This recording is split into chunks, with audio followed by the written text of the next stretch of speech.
We never know where life will lead us or what may hinder us along the way.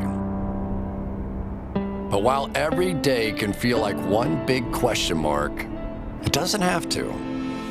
With the right insights, strategies, and solutions from Western and Southern Financial Group, together we can look ahead to leave the unknown behind. What's Pro Football Focus doing? Last week they had Brady. This week they got Brady. We're literally doing it differently from everybody else. As a matter of fact, moving forward from this point on, I will not make reference to PFF. Ready to get into it? Yeah. All right. We're going team by team. I would be very careful about slinging stuff. Am I going to get sued? We got legal on this? I like football season, and all the things that go with it.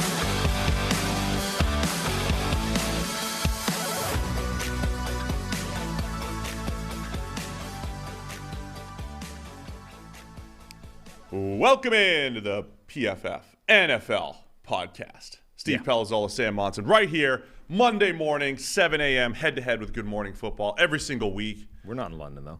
We're not in London like they are. Yeah. How come we're not on location like Good Morning Football? Our friends over there. You ready to go, man? Week 3. Uh-huh. Almost in the books. We're going to review every single game. We'll talk Wednesday about your baseball exploits, okay? Okay, it's fine. Because you've been practicing, I heard. Well, yeah, once. Yeah. I went out just to find out where we are. Yeah. That's great. We'll have an update on Wednesday on Sam's baseball exploits. But today, we have 2.5 hours of greatness. We've got week 3 to recap. So let's get right into it. Bills-Dolphins. Let's start with that one. The Dolphins moved to 3-0, 21-19 over the Buffalo Bills.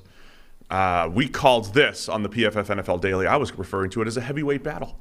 Okay. In South Florida between the Bills and the Dolphins. The Bills were depleted, their entire secondary. There was cramps on both sides, as our commenters noted on the Daily yesterday. It was not just the Bills who were struggling with the heat. We have Tyreek Hill missing time. We had injuries on the Dolphins side too. Okay. Tua Tagovailoa, a little bit of controversy here. Yeah. Because he had a back injury that made him stumble, Quote, like he unquote. had a head injury. Yeah. Uh-huh. So that happened. That's going to be investigated. But, yeah, the NFLPA is demanding an investigation into that. Rightly so. I mean, Ian Rappaport, just threw out there that it's a back injury, of course, because, that's what Roger probably wanted him to say. Tua gets a late hit, to be fair, is the other point in this, right? The ball's gone. Milano shoves him. And the reason those, weak, quote-unquote, late hits on the quarterback thing gets called is because if you get pushed in the right way and you sort of fall over backwards and your head pinballs against the turf, that's how you get concussions. So it looks weak right up until the point where your head smacks off the turf and your brain gets scrambled.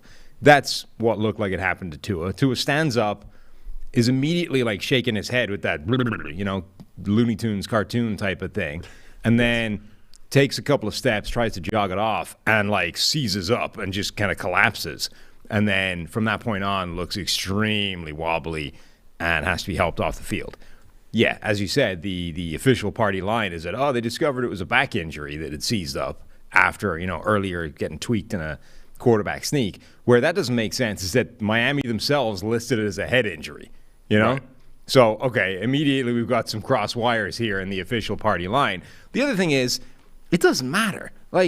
Whether it's a back or a head injury, the dude looked woozy and out of it after his head clocked off the turf. At that point, take him out of the game. It honestly doesn't matter whether or not he passed the concussion protocol. Aside from anything else, there is no definitive test for concussion. Whether it's the NFL's concussion protocol, whether it's rugby's HIA, head injury assessment thing, there is no agreed upon definitive test at the time to determine whether or not a guy has been concussed. You're essentially doing best guess stuff that has to fit into some kind of agreed protocol between all parties. But when you have a guy that's visibly shown symptoms, the guy should be removed from the game. I don't think that's a particularly controversial thing to be stating. For his own safety, that guy should be removed from the game. Emmanuel Acho had a thing that he tweeted and then he put a video on it as well, which was a good point. He said he made a good point. Yeah. Oh, that's rare. I know. He said he got concussed once and he went out of the game. He passed the concussion protocol because it was stuff like, what day is today and who's the president, right?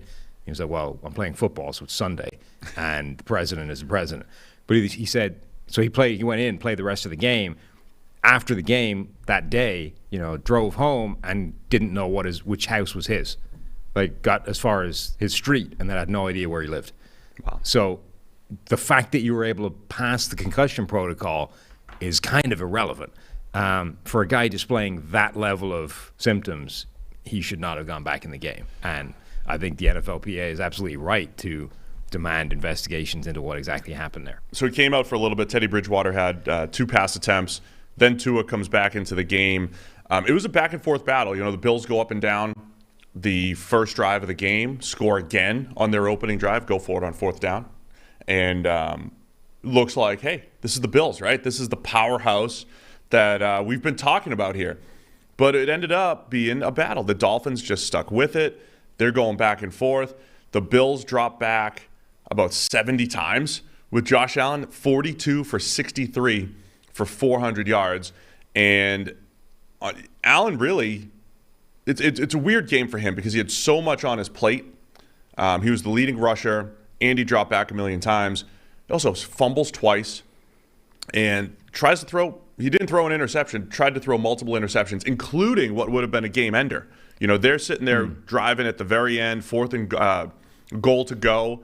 He's got a dropped interception in the end zone, dropped interception a little bit earlier on that drive. By the way, Javon Holland, absolute baller for the Miami Dolphins. He had a couple of plays deep in the secondary where he was almost creating turnovers late in the game. Yeah, I mean, he was wreaking havoc as a blitzer again. So Javon Holland making a ton of good plays for the Dolphins. And then I think you just got to hand it to Tua in that passing attack. Tua's throw to Jalen Waddle, man. It's 3rd and 22, hits the deep post. Look, I know that the Bills' secondary's banged up and they were all injured and everything, but that was as big time of a big-time throw as it gets. He put it right on him, and that was probably one of the biggest plays in the entire game. Yeah, lost in the whole, Tua's head bouncing off the turf and wobbly stuff is Tua had another really good game. He looked excellent, and that whole offense looked excellent. So Miami, it's sort of like, what is your takeaway from this game, right? A titanic battle between what we thought was the best team in the NFL and probably still is in Buffalo, and then Miami, who's one of 2, right, 3-0 teams at this point. I think Miami's for real. I mean, they looked fantastic against, admittedly, a depleted Buffalo secondary and team overall. But Tua played fantastic again for the second consecutive game. That offense is very, very difficult to stop and contain. And their part, I think they held up their end of the bargain, absolutely. Buffalo side, it's like, yeah, look, okay, you lost, you drop a game, it's a division rival, et cetera, but given how depleted that team was going into this game, given the people they were losing during the course of the game, and given how much was on Josh Allen's plate, they still almost got it done. Almost. And look, I'm not giving them credit for the almost, except to say that coming that close to a win in those circumstances is itself very impressive. Very end of the game, it's 21-17. It looks like the game's over. So Josh Allen also misses critical throw on 4th down, an open touchdown. Yeah. So Allen's overall grade is not going to be good. With the 5 turnover-worthy plays, that miss, he made some spectacular plays too. But even just like the raw stats, 400 yards, it was 6.3 yards per attempt. It was a lot of underneath stuff. There was some spectacular in there, as always, with Josh Allen. But the grade's probably not going to be very good. Misses the game-winning throw. What they say he was hurt? Is he hurt, Allen? I mean, something about an arm or a finger or something that may have affected the throw. But Miami looks like the game's over. It's like, hey, Miami, goal line stand, basically, because Allen misses the throw. It's 21-17. Miami they have to punt from the end zone. Do we have a name for this punt yet? The butt punt. The butt punt. Yeah. It's already called the butt punt? Oh, it was called the butt punt about 7 seconds after it happened. Perfect. Yeah. The kick off the personal protector's buttocks. Did you see his tweet? Who's that? Was it Trent Sherfield was the guy, the personal protector who had the ball like buried up his own hoop. He tweeted that he's now got a W. There you go. My cheeks have a big W tatted on them from the Wilson. Yeah, from the Duke. From the Duke being Duke. buried up his own behind by Thomas Morstead. Honestly, when I first saw it, because I'm watching on my 8-box mix. Yeah, you know, and you don't get the full effect of the butt punt from the 8-box. You know what I really thought? I thought that the punt just went backwards. Yeah, I really thought that it just because you're trying to you're trying to get up, rid of it quickly and you're rushing it. I thought it was shanked so badly that it was punted backwards, which I kind of respect. If you're going to take a safety, do it the right way. You punt it straight back, like negative yardage. But no, it was blocked by buttocks. Yeah. So that made it 21-19, and then the Bills had another opportunity. It was pretty funny in terms. So yeah, in a weird way, held again. The safety actually was probably a good thing for them. So in a 21-17 game with just under 2 minutes left, I think the announcers even mentioned it. You would consider a safety. An intentional one. An intentional because you're backed safety. up. You got 66% of the yards you typically have to get a punt away. The risk there, though.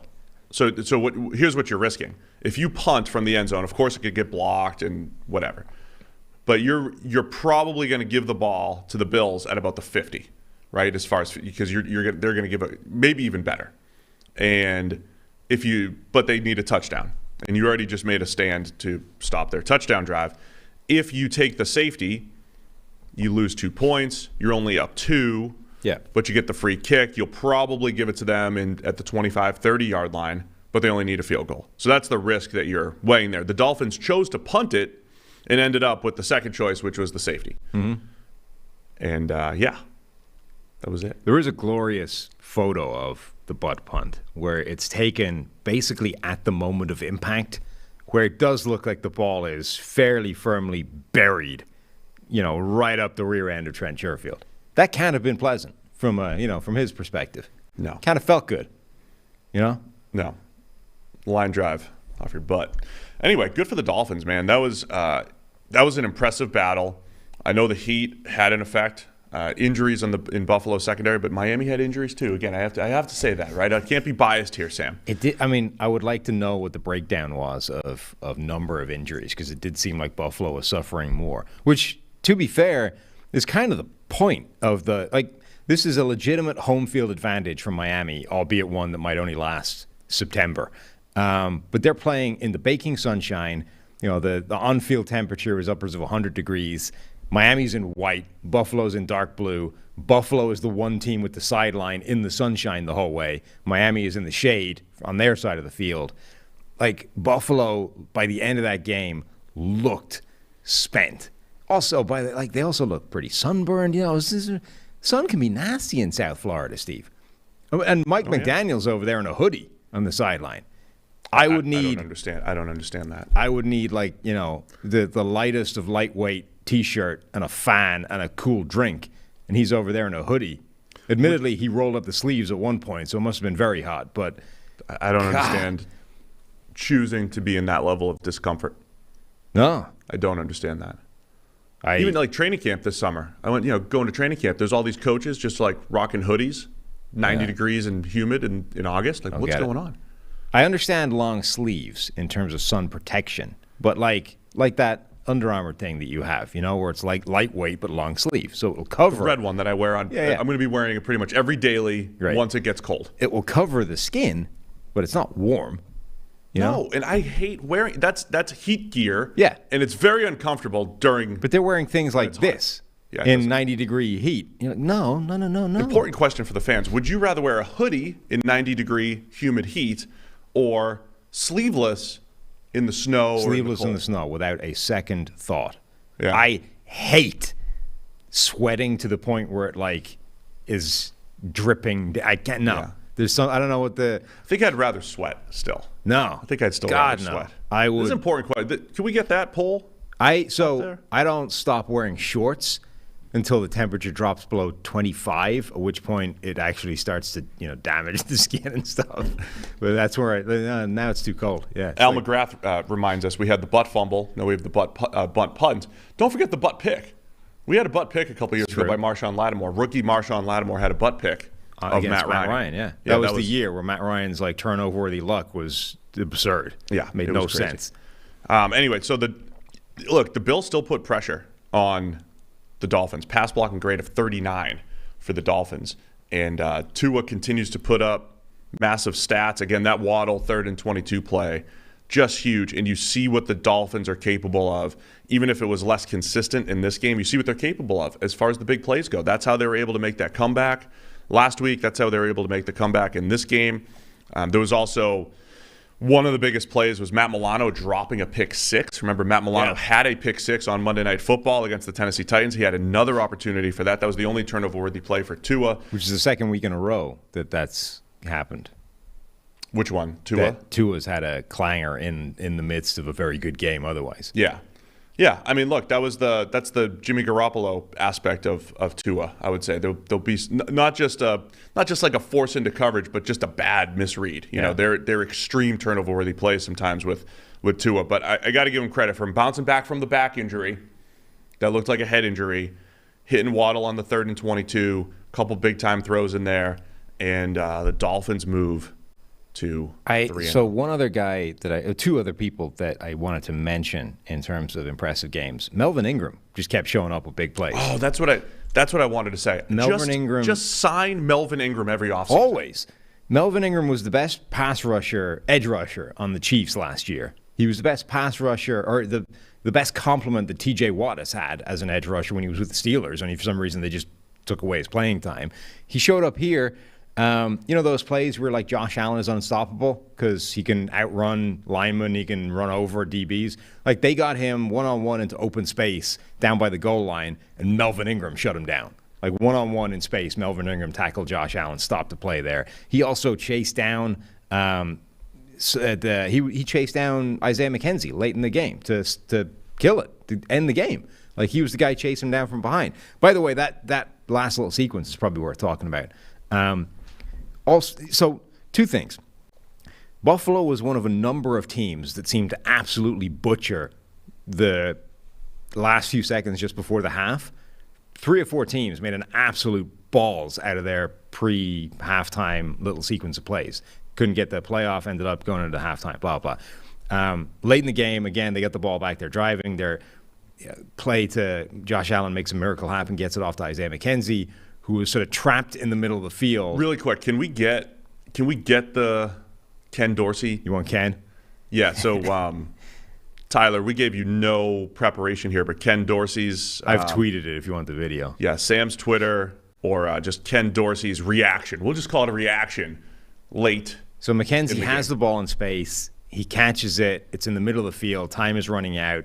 It's a very difficult situation where you're like, okay, do you go down immediately and try and save the seconds and quickly get up to the line of scrimmage and get one more playoff?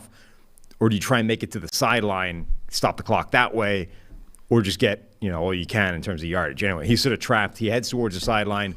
Xavier Howard, I think, cuts him off. He has to cut back inside, ends up getting chased down from behind by Melvin Ingram. By the time he's tackled, there's like 10 seconds left on the clock, and you're like, they're not getting this off. They rush the line, don't end up getting the playoff. And then here's Ken losing his goddamn mind at the end of it.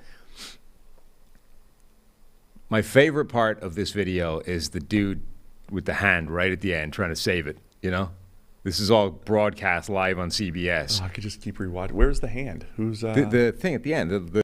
This blank thing, the screen going blank, is a dude's hand jumping in front of the... From where? Is on the other side of Dorsey? Yeah, like a guy sitting to the left of him.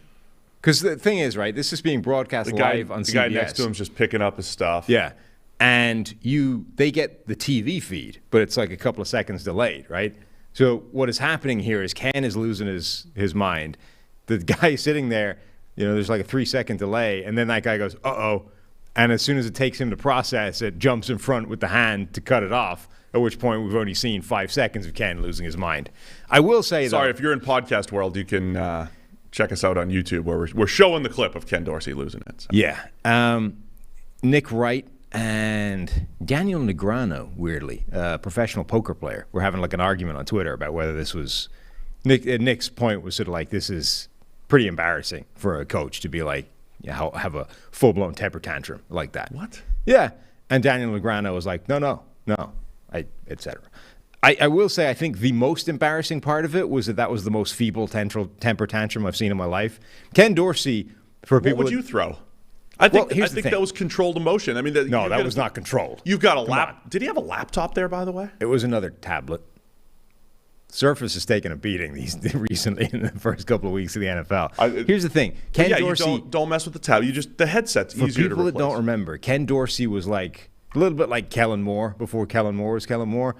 Quarterback of the University of Miami, a guy a lot of people liked because, cerebral, accurate, but he had no physical tools whatsoever. He was tall, that was it. But he had a noodle for an arm. And it's like that man will never succeed in the NFL because he just doesn't have the physical capability of throwing the ball more than 35 yards. So, the lack of feebleness kind of typified Ken Dorsey's quarterback play. That was the temper tantrum of a man that had that profile as a quarterback, It was like, it just looked like a child, you know what I mean? Like my 9-year-old would throw a better temper tantrum than that. If you're going to throw a temper tantrum, do it properly. Smash some stuff. Like he smashed, that surface is fine. You can use that tomorrow. That's good. That's Tom Brady obliterated the surface he had by I'm sure the league, that thing's done. I'm sure the league sent out a warning. They did after Tom Brady. They literally did. Yeah, so he knew headset easy to replace. No, yes, that is control. Stop it. It's like as a pitcher, if I ever had to throw down, got into a fight, I would be cognizant enough to punch with my left hand. Punch with the left. There's no way. Even in anger, I would know punch left-handed. Stop it. That was not a controlled temper tantrum. Certainly was. That was just that's how feeble Ken Dorsey is physically. For anybody that says, Nick Wright, that is embarrassing for the coach, that to act like that probably hasn't been around too many football coaches. I mean, that is par for the course as far as throwing a tantrum, yelling, being upset, being crazy. I mean, those are two different things, though. Whether it's normal for a coach. It can be normal and embarrassing at the same time. Par for the course. Yeah. Doesn't mean it's normal. No, but acceptable, whatever. It can be expected and still embarrassing. Credit the Miami Dolphins. And I just want to reiterate. Oh, you wanted to highlight someone else with Melvin Ingram. Was it Trey Flowers as well? Having 5 I don't remember who. No. Somebody made a spectacular pass breakup in the end zone to Xavier Howard. Gabriel Davis. Oh, no. So Xavier Howard, he dropped one of what would have been probably the game-ending interception in the end zone. This is the second straight week Xavier Howard, who has great hands, has dropped an interception opportunity. Yeah, I don't remember who it was, but it was a touchdown. It was in Gabriel Davis's hands, and then the corner, or the DB, let's assume it was a corner, stayed with it, raked hands through and ended up breaking up the pass. That was a big play that helped Miami and wasn't a score for Buffalo. Of course, we're spending a lot of time on this game. It's the biggest game of the week, one of the biggest games of the week. Bills-Dolphins, AFC East battle. The Dolphins moved to 3-0, their first place in the AFC. The one other thing I want to highlight, you mentioned Melvin Ingram. I mentioned Trey Flowers. Both of those guys had 5 pressures apiece, very good pass rush grades. Christian Wilkins had a good game. And I just want to reiterate that Javon Holland is an absolute baller. Mm-hmm. Second rounder last year at safety, probably the best safety in that draft class. Through 2 years. He has been. I mean, he's been absolutely outstanding for whatever Miami has asked him to do.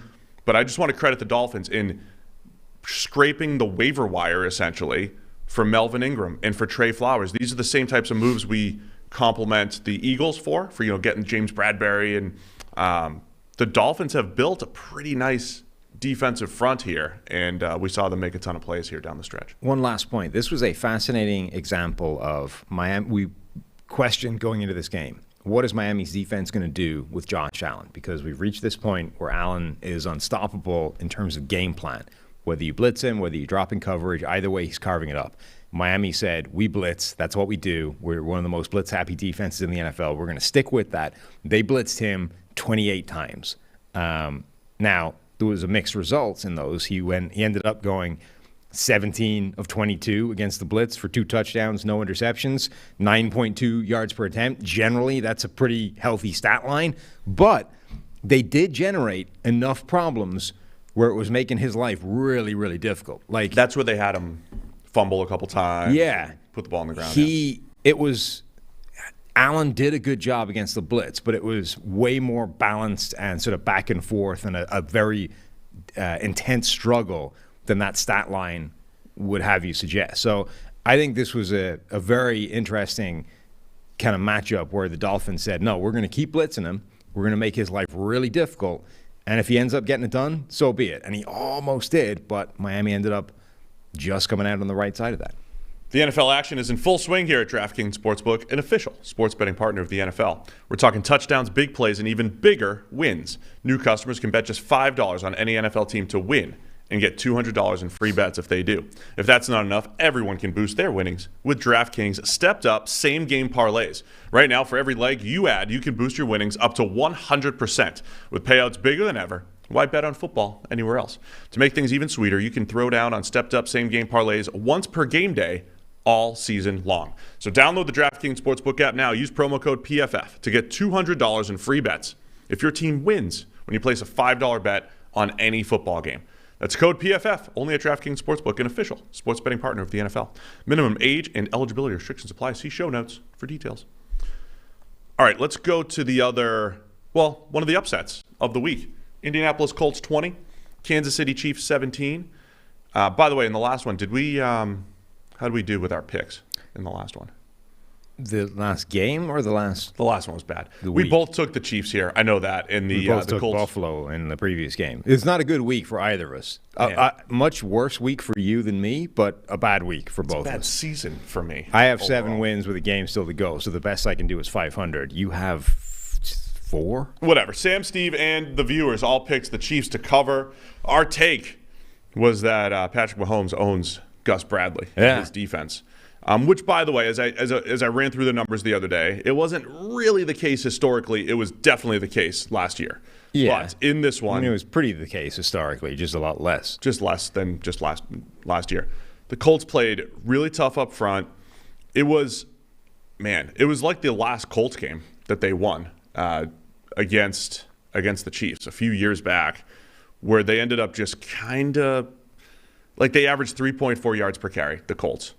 And it's one of those games where if you just convert enough third downs, it does steal a possession here or there.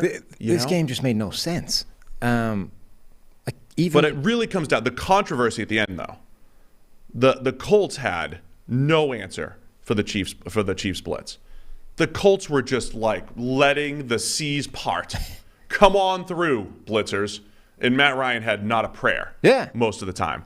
And they ended up, the Chiefs make the stop. The Colts are going for a game-winning drive. The Chiefs make the stop. And then Chris Jones talked trash a little bit. Yeah. Picks up a 15-yard penalty to prolong the drive. A verbal penalty. A verbal penalty, basically. So that essentially turned the Chiefs' final drive into an 8-minute, 14-second, 16-play, 76-yard drive to cap the game-winning touchdown. Matt Ryan to Jelani Woods. His third touchdown of his career? Is his third? He had 2 in this game. 2 in this game, 1 before, right? More than Kyle Pitts. He has more career NFL touchdowns than Kyle Pitts. It's because he's twice his size.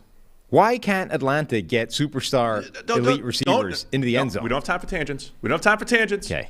Just saying, Jelani Woods with the touchdown. Having watched this game, it still makes no sense that Kansas City didn't win. Now, look, one of the biggest things is people could say that special teams is a third of the game. Well, it's not, but it's a big part of the game, particularly when you screw it up. So it's 1/9 of the game. 1/9 of the game.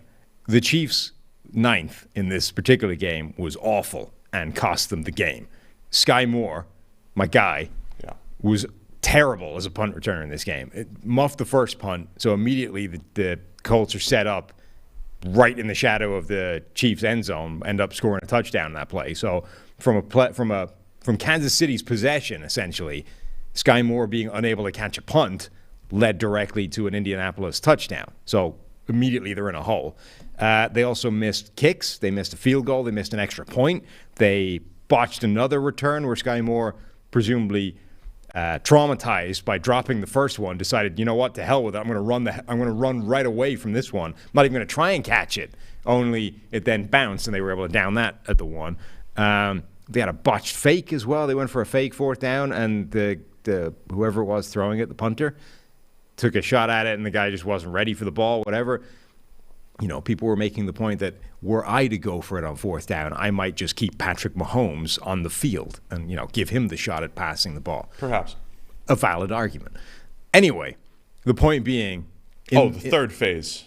In the 9th of the game, the Chiefs were terrible, and that was a big part of losing. Much like the Packers special teams last year. When the 9th of the game is that bad, Well, that's where it Feels shows like up the way most. more. It's like, Yeah.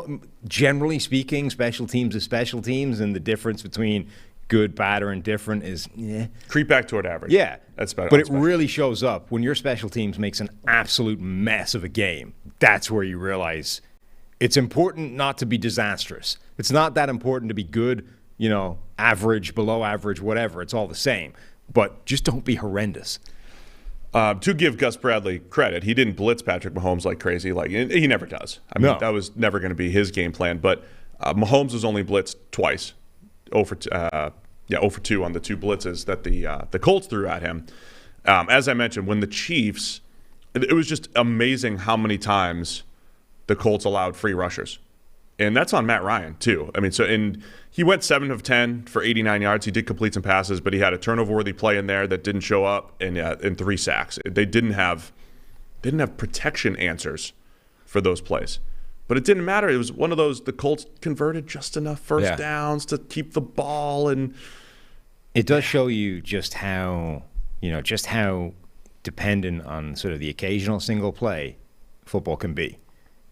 Like generally speaking, the difference between good or bad defenses or offense or whatever, it's because you can extend drives, and it's a broad sort of spectrum of we're going to be better consistently in a bunch of different plays. But sometimes you can have a relatively bad defense or whatever. If you can just get just that one play every now and again, that's a drive.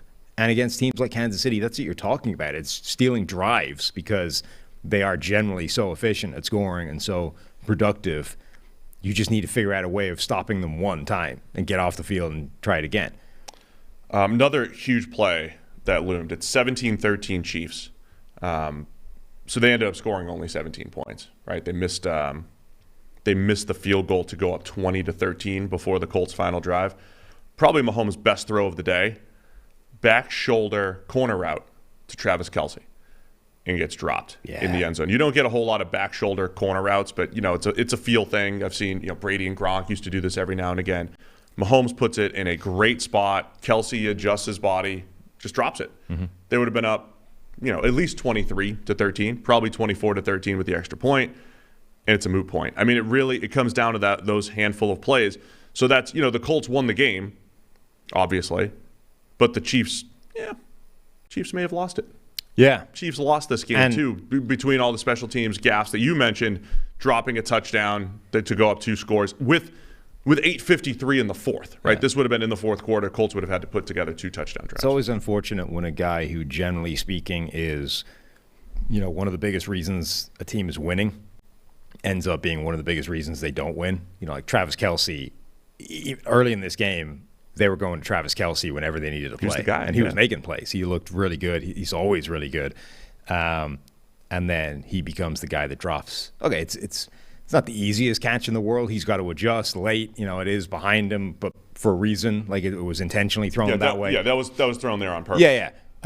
So it's not the easiest catch in the world he would have ever made, but it's one that Travis Kelce generally makes in his sleep without thinking about it, and he does. He just drops it. Was really costly play.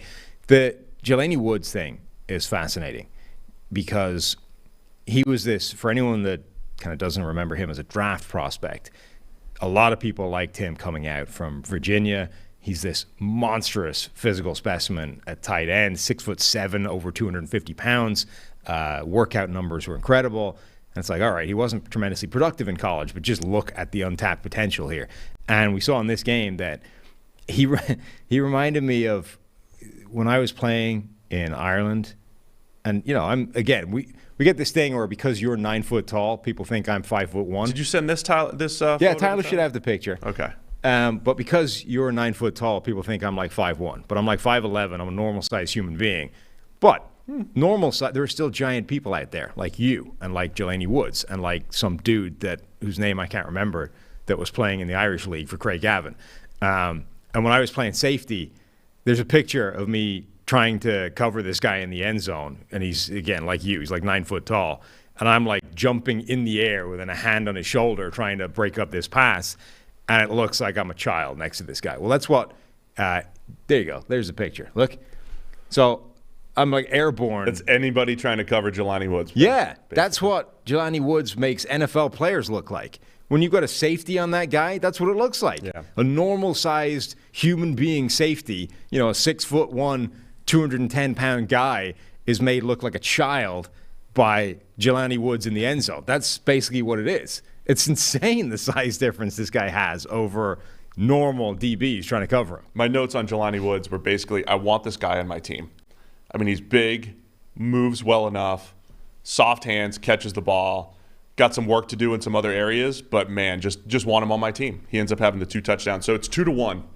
Jelani Woods touchdowns to Kyle Pitts. Yeah. In their career. 2? These are his first 2? These are his first 2. It's just 2-1. Pitts only has 1. So Woods must have scored in preseason. Was that it? When I heard that stat, I just assumed that Pitts had 2 and Woods now has 3 or whatever. Now it's 2-1 now. Okay. Career. But Woods definitely, he must have scored in preseason, which is what I'm thinking of, because he definitely scored a touchdown at some point. Oh, he did. Yeah. I didn't hear you cite that, but the stat is that he's got more than Kyle Pitts. Yeah, he had a touchdown in week 1 of preseason. So yeah, look, the Colts needed this, man. They're 1-1 now. Chiefs fall to 2-1, tied for first with the Denver Broncos now in the AFC West, of course, which we'll get to. But the Colts, tough win. Again, this was much like. By the way, they got Michael Pittman back, converted 4 first downs. Other key play, like Alec Pierce goes up. I forget who the corner was that he goes up and over for a 30-yarder. I mean, it was just little plays like that the Colts needed. And still Alec Pierce making plays, Michael Pittman making plays that were huge. Getting it done despite still no Shaquille Leonard, right? He was still on the sideline. Right. And this was a huge game for them. We said last week was a must-win, except it probably wasn't because of that division. But all of a sudden, I joked about this in the but Jacksonville might actually run and take this division if somebody doesn't keep pace with them. Yeah, it's a different feel for the Jags. We'll get to that game, 38-10 over the Chargers. We'll get to that game at some point. But anything else on this game? Any other? Do you have any other notes here? No, just that it made no damn sense, and I still don't understand how the Chiefs didn't win. But you listed. Here's the thing. You listed all of the special teams mishaps. Chris, they make the stop on the game-winning drive. Chris Jones picks up the penalty, and there's a Travis Kelce drop touchdown. I'm not taking anything away from the Colts, but I think the Chiefs lost this game. When I think the official, whoever the guy has to justify this thing, came out and explained to reporters that it was something he said, and they kept asking questions as if he's not going to give you a transcript of what it was Chris Jones said that got him a flag. Yeah, they got 4 questions about it. I know. And he was like, it was something he said. I'm going to leave it at that. And they kept asking. It's like, what? Do you honestly expect him to be like, oh, what he actually did was call the guy? Of course he's not going to tell you what. That was, I don't know.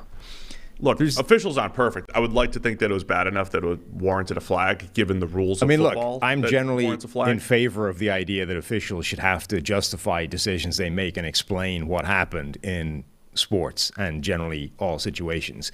That being said, I think it's a fairly reasonable line to draw to say they're not going to give you, a full blow-by-blow account of exactly what it was the guy said that drew the flag.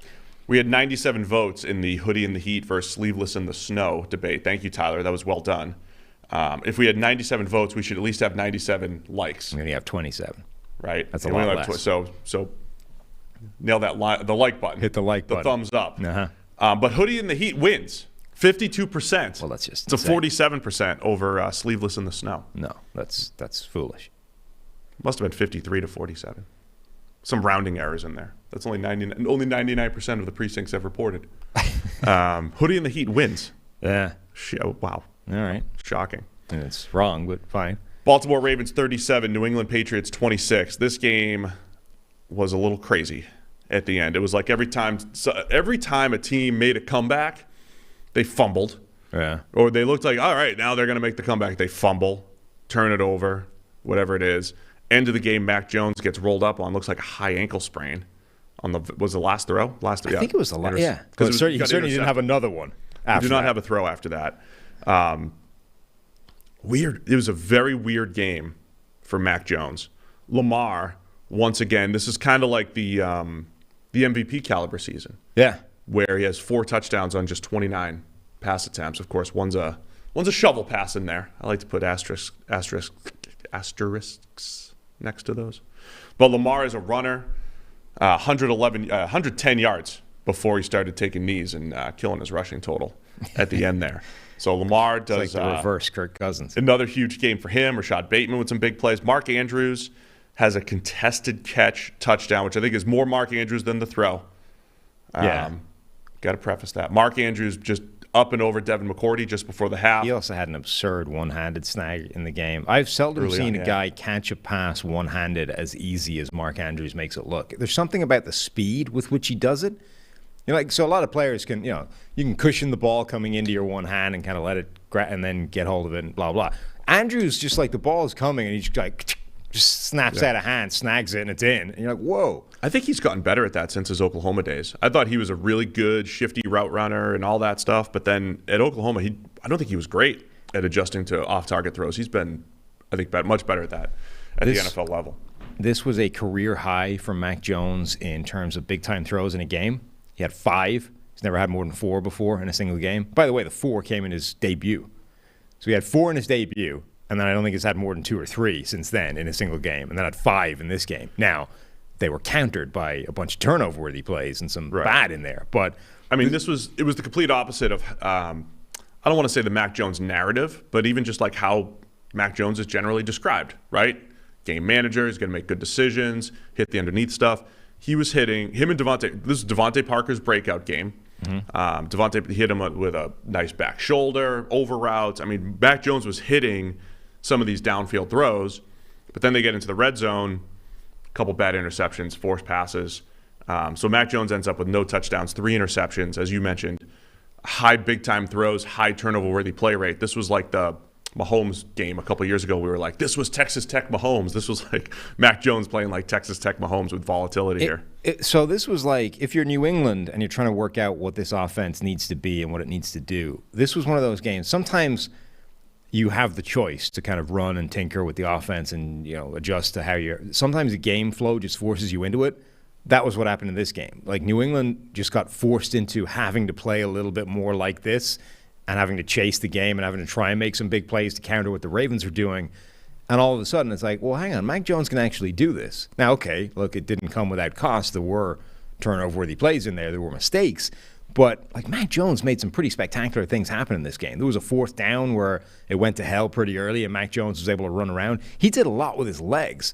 Like, all of a sudden, Mac Jones is wrecking Baltimore's run defense. He's not slow, man. Like, I know. He actually ran fast. Fast. He was in the 4.7s or something, wasn't he? It's like a 4.78. I mean, let's dial it back a little bit. Like, it's fast. It's pushing it. There was also a near 2-point conversion. Was it? God damn it! Was it Stevenson? I think so. That shoveled it. Yeah. So no, not shovel it. He offloaded in the tackle. That's the term. Ramondre Stevenson offloaded it in the tackle. Yeah, 2-point conversion after play. reversing field on a 2-point conversion attempt. Again. His knee was just barely down. Describe it. Sorry, rugby guy. He was down for a while. Anyway, it was. Play, again, gone to hell. Ramondre Stevenson reverses field, tries to get around the left-hand side. Not going to happen. He's going to get tackled.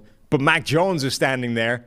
So correctly, he diagnoses the situation as a rugby professional, understands that if I can offload this ball in the tackle, we don't have to recycle. We don't have to go down, set up the ruck, get it going. I can just offload it. Mac Jones is free.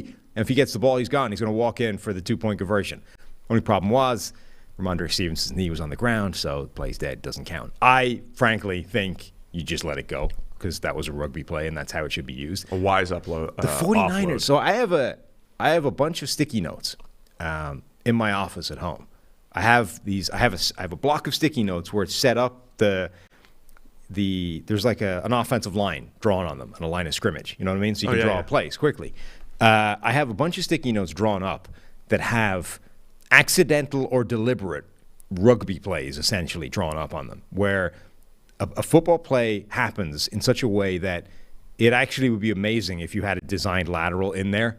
And I think teams have done this deliberately a couple of times, but the 49ers ran one yesterday where I don't even remember what the play was. I meant to jot it down and didn't, but it was like a fake run, a fake outside zone to the right that ended up coming back to the left-hand side on some kind of motion.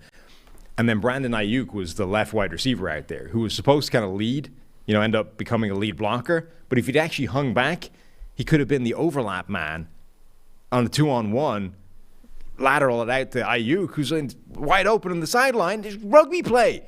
I'm telling you, there's a world where rugby plays are the frontier in offense, and teams aren't tapping into it enough. But the Patriots tried. We're in game 3, 45 minutes in, but I'm going in. How many rugby plays would you run per game with an average offense? Right? Because the better the offense, the fewer rugby plays you're probably going to tap into. But an average or a below average offense, particularly at quarterback, should probably tap into the rugby world. Secondly, is building a rugby team similar to a football. Do you just want speed and agility? Do you just want good athletes? Or are there certain skill sets where you could attack, from a team building standpoint, to build this team that maybe NFL teams are coveting these players differently? Well, you have 30 seconds. I was going to say, for the sake of the podcast, I'm just not going to answer the second one. The first one, I consider it a little bit like these various elements of offense that are just free yards. It's a cheat code, right? If you plays, you should grab a couple per game, right? Yeah, but it's not like a thing where it's not like a fancy trick play where you can only run them like 2 or 3 times a game, otherwise teams figure it out and they're not going to work anymore. It's free offense. Like you can design a play where there's just an extra guy. It's an overlap. It's low-hanging fruit. Start using it. The only reason it isn't is because we're like, we don't trust the guy to complete a 5-yard pass simply to the dude outside of him. If he's an NFL athlete, the man can handle it. Let him throw a lateral. Here endeth my TED Talk. Again, it was a crazy game. The failed 2-point conversion gets New England within 5. It was 31-26 at that point. And then Lamar Jackson hits Rashad Bateman for a big play. He fumbles it back. It looks like, all right, well, New England's going to, here they come. They're driving down. And then Mac Jones intercepted by Marlon Humphrey in the end zone. Fascinating. I mean, the Ravens are beat up at cornerback, but their 2 best players, Marlon Humphrey and Marcus Peters, were outstanding. All of the other cornerbacks on their roster, horrible. I mean, it was a top-heavy effort by the Ravens at corner in this particular game. So Marlon Humphrey with the big interception in the end zone, and then Lamar and the Ravens drive down. And was this when Lamar finished with the rushing touchdown? I mean, Lamar Jackson as a runner, just a 9-yard touchdown on 3rd and 1 to put the Ravens up for good. And it's one of those, he just gets more than everyone else, basically. Even if you give him a hole, the average running quarterback is probably going to pick up a few yards or maybe pick up a first down. But Lamar has the speed, the burst, just the feel as a runner as well to just maximize the yardage. So he turns what probably should have been, first and goal at the 2, turns it into a touchdown. And that was all she wrote. So really impressive by the Ravens and their offense. It wasn't run heavy again. And, they're looking good. If they didn't have that week 2 collapse, they're 1 week 2 collapse away from being 3-0 here in Baltimore. We still don't know the severity of the Mac Jones injury. X-rays were negative, so it's not broken, but we're talking high ankle sprain and potentially multiple weeks there as well. I have seldom seen a player in as much pain as Mac Jones was in after that injury. And immediately. Like, he was in so much pain that rather than just lie there in pain... Why did he hop? No, whatever. Don't even get into it. Rather than just lie there in pain, we don't have time for he immediately got up and hopped his way off the field and then had to be helped to the locker room. That man was in agony. Viewers and listeners, I don't know if we're the only NFL podcast that touches on every single game. But we do it. We do it on purpose. We can't give every game the same amount of love. We just can't do it. It's not realistic. So we're 3 games in, 45 minutes. We're setting records here. You admonishing and keeping track of the timing is delaying us yet further. What's next? Philadelphia 24, Washington 8. Eagles move to 3-0. 3rd straight week they've scored 24 in the first half. 2nd straight week they've done little in the second half. Yeah, it's a weird as breakdown. Far as scoring goes. It's like they take their foot off the gas just a little bit in the second half. Another outstanding stat line for Jalen Hurts: 22 for 35 for 340, 3 touchdowns. Only ran the ball 9 times for 20 yards there as well. The running game was not really there for the Eagles, but it was another game where the Eagles won in a different way. We'll say this week. I would say week 1 was the A.J. Brown game. he had the majority of their receiving yards, and he just took over. A.J. Brown was fantastic in this game as well. Week 2, the Eagles were just dominated the Vikings. They spread the ball around. Everything was good against Minnesota. That was the everything game. This is the Devontae Smith game. The everything game. Jalen Hurts to Devontae Smith, and I'll let you talk about your boy Devontae, but these were, as much A.J. Brown had a contested catch down the field, he had a touchdown on a slant, but this was Devontae Smith's breakout, 8 catches for $169 and a score. This was Devontae Smith's, the moment of his apotheosis. This was his ascent into godhood. That's what happened in this game. Yeah. We finally saw Heisman Trophy winning Devontae Smith show up in the NFL. Last year, as a rookie, like, oh, Devontae Smith looks really good. He separates well. He runs routes well. He's got great sideline feel, toe tap, swag, ability to catch, all those kinds of things. Great. But he's 160-something pounds. Can he really go up and win in the same way in the NFL that he did in college? Can he go and moss guys? Because we haven't really seen that. And that's why Philadelphia is looking at this and going, yeah, he might become that number one guy. But we know A.J. Brown can do that stuff. He's been doing it in the NFL for a couple of years now. He's dominating guys physically. That's a missing skill set. Let's go get him. And then we got something really special brewing. So they did that. It worked fantastically. We've already seen that. But this was a game that reminded you that, hey, like Devontae Smith was doing that stuff in college, and maybe he can still do that in the NFL. He had at least 3 insane catches in this game. There was one George Pickens-esque, tracking it over his shoulder down the sideline, a deep bomb thing, not quite Pickens level, but really special play. Catches that one. That's the kind of play you would have expected him to make last year, so nothing, new.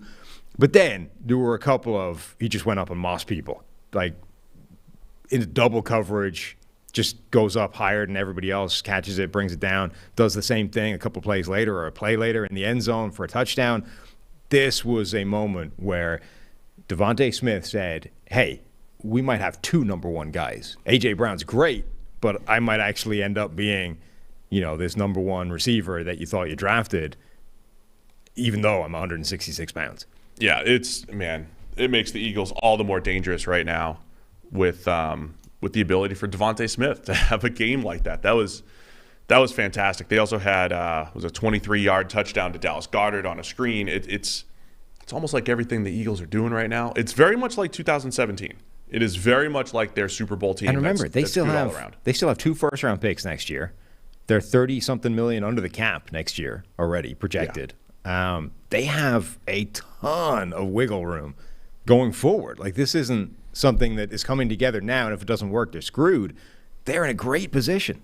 Now, look, Jalen Hurts has developed. I think yesterday wasn't his cleanest day as a passer. I mean, I really think a lot of. I mean, by definition, when you're talking about one receiver going up and mossing guys multiple times, and A.J. Brown too. I mean, there was that A.J. Brown deep ball gets broken up the majority of the time. That was not where he wanted it, I don't think, and Brown wins it. Whatever.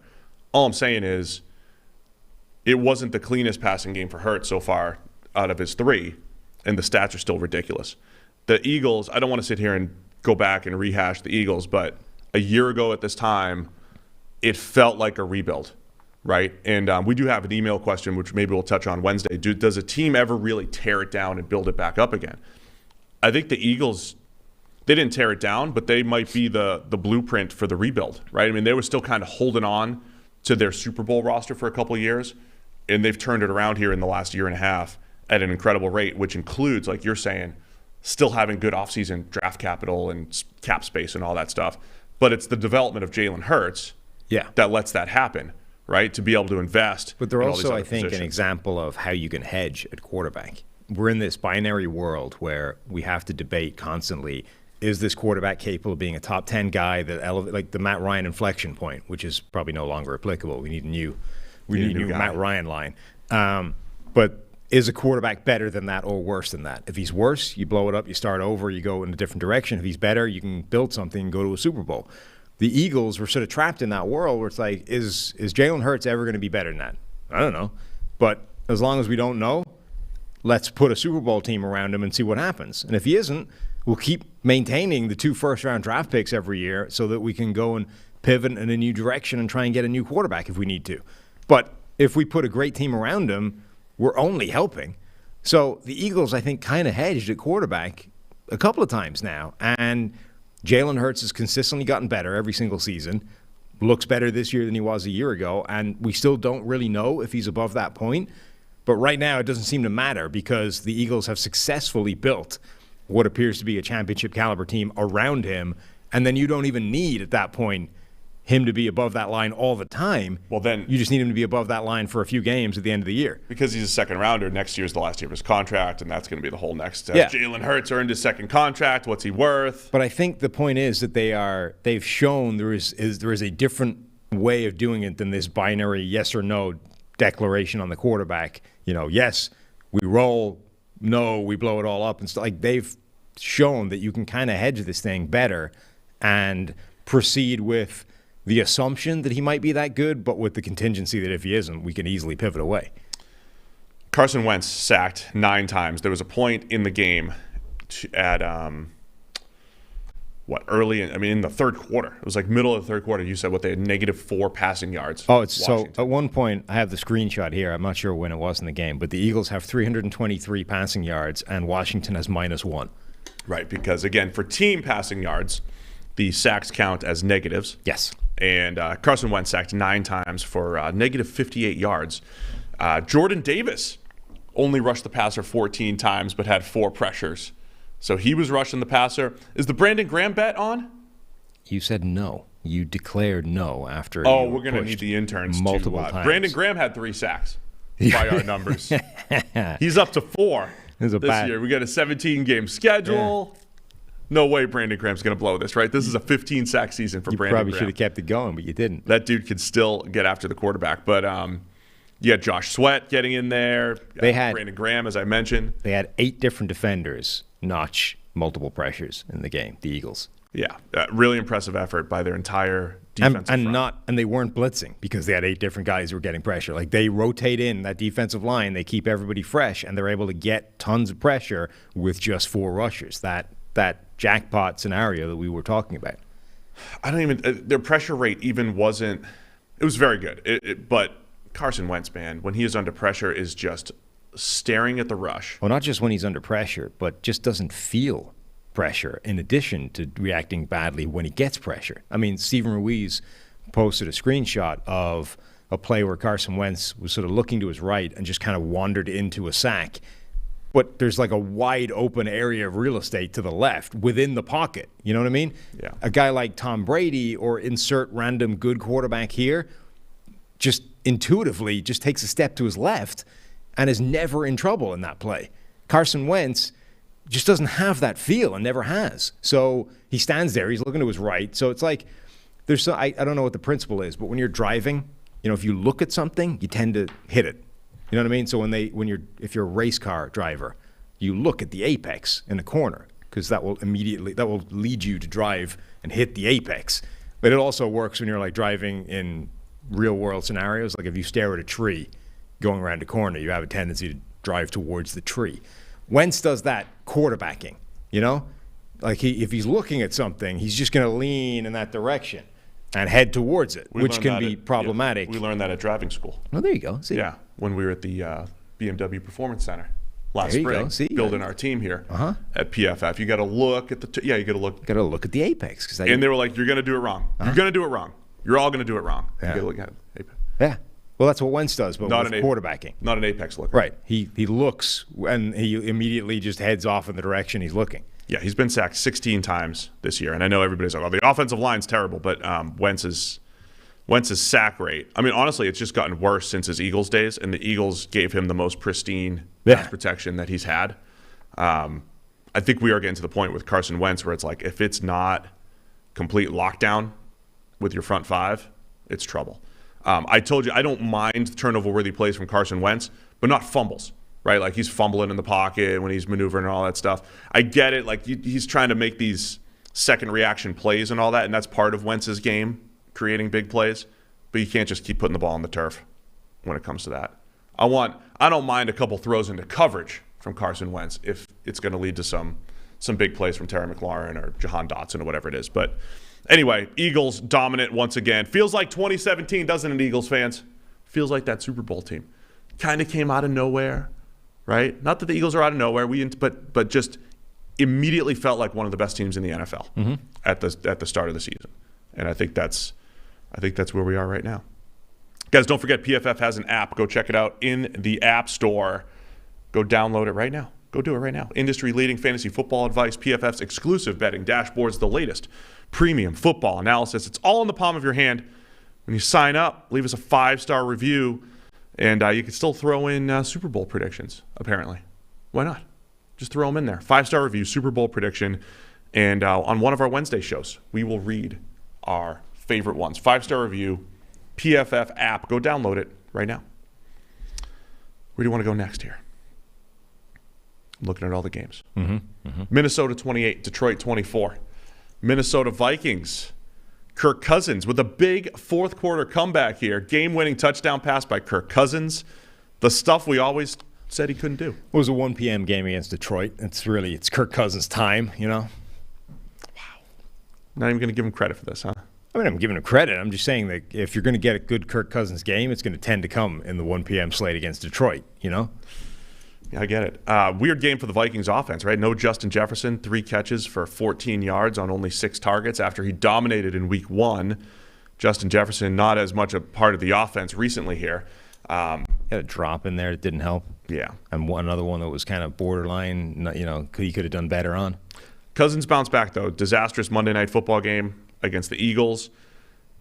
Vikings played much better, at least down the stretch. Made a couple big plays here against the Lions. Thought Goff played one of his better games. He made some big-time throws. The Lions remain explosive on offense, but the Vikings cracked down in the second half there, and that their defense did a nice job to hold the fort a little bit when the Lions were up 24-14. They didn't score again in the fourth quarter. Yeah, that was really the key. The Lions' offense did look good again. They've been on some insane run of just scoring every single quarter constantly. They were 15, 17 consecutive quarters, something like that, of scoring a touchdown, which is the longest streak in the NFL. And then, the Vikings defense managed to clamp down right at the critical moment and give them a shot to snatch this game away. And, there's some fourth down or late game sort of decision-making stuff that comes in as well with Dan Campbell. But everything late in this game, it all broke Minnesota's way. Like, they got a big defensive stop to give them one last chance to get it done. The Lions then busted a coverage with 45 seconds left to give KJ Osborne, an easy walk-in touchdown. Just a litany of bad things that all broke against Detroit late in the game. Alex in the chat's just going off here. Yeah? Eagles fan. He's attacking everybody. Yeah. Okay. He's helping the chat. Look, thumbs up. They're up to 80 here. When you compel the people. A few more thumbs up here for everybody. Yeah, the Lions are doing some fun stuff. There's I think Penei Sewell playing at tight end, just absolutely wrecking the edge on a touchdown run and everything. I love watching the Lions on offense right now. Did you hear about Dalvin Cook's injury? No. Dalvin Cook leaves the game, shoulder injury. Later comes out that so he dislocated his shoulder again. Apparently, he has an unrepaired torn labrum, which causes his shoulder to essentially pop out of its socket every now and again. A lot like Riggs from Lethal Weapon. So essentially, Dalvin Cook is Riggs, where every now and again the shoulder just pops out. Now, what they don't show is him being angry and popping it back in on the goalpost, but that's what seems like it needs to happen. Next week, it sounds like they're hoping he will play with a harness on to stop that happening, which, one might suggest should have happened already if that was the case. But taking 15 to 25 hits on your, torn labrum. Yeah. If that's a thing, your labrum isn't there anymore, so the shoulder is going to be prone to popping out. Maybe wear the harness to stop that happening. I don't know what the recovery time is for a non-thrower with the labrum, but maybe you could just get that repaired. I mean, I think it's the kind of thing that it doesn't repair without the repairing surgery. Oh no, you don't just regrow the labrum. You gotta stitch it together. Yeah, you got to do it. So it was a KJ Osborne and Adam Thielen game. You also have Alexander Mattison with a sweet touchdown run in there for the Vikings. Donnell Hunter, kind of like how they're using Donnell Hunter, dropping him into coverage a couple times. And what do you make of the Vikings now? Here we go. The roller coaster ride that is the Vikings. They look like this compelling playoff caliber team that dominates the Packers in week 1. They look like the worst team in the league in week 2 against, maybe the best team in the league against the Eagles. And then this week, they pulled it off. It wasn't great all the way through for Minnesota, but again, they made some key stops in the fourth quarter. I like what Kevin O'Connell, paraphrasing here, but his post-game press conference was basically like, we were going to be aggressive. Basically like, I'm not going to let the Kirk Cousins narrative live here. Because he's like, we were going to be aggressive. We were going to throw the ball down the field. I think he was trying to say, like, we're not checking down our way when we need a score here to win. We're going to be aggressive. We're going to go for the win rather than the tie, and they did. Yeah. And the Lions also busted the coverage, but it was a good aggressive comeback by Kirk Cousins, Kevin O'Connell in the passing attack here. Yeah. So the Vikings are 2-1, tied for first. Sure. The NFC North. And yet, it doesn't really look like they're any different from the past. It's the same Vikings. Same Vikings with some healthier defenders and those kinds of things. But I'm gonna ride the roller coaster. I'm up on him again. Kudos to Josh Metellus, the Viking safety who was playing because Harrison Smith wasn't there. Everyone was like, well, we're going to see a bunch of Lewis Cine in this game. The first-round rookie. No, not so much.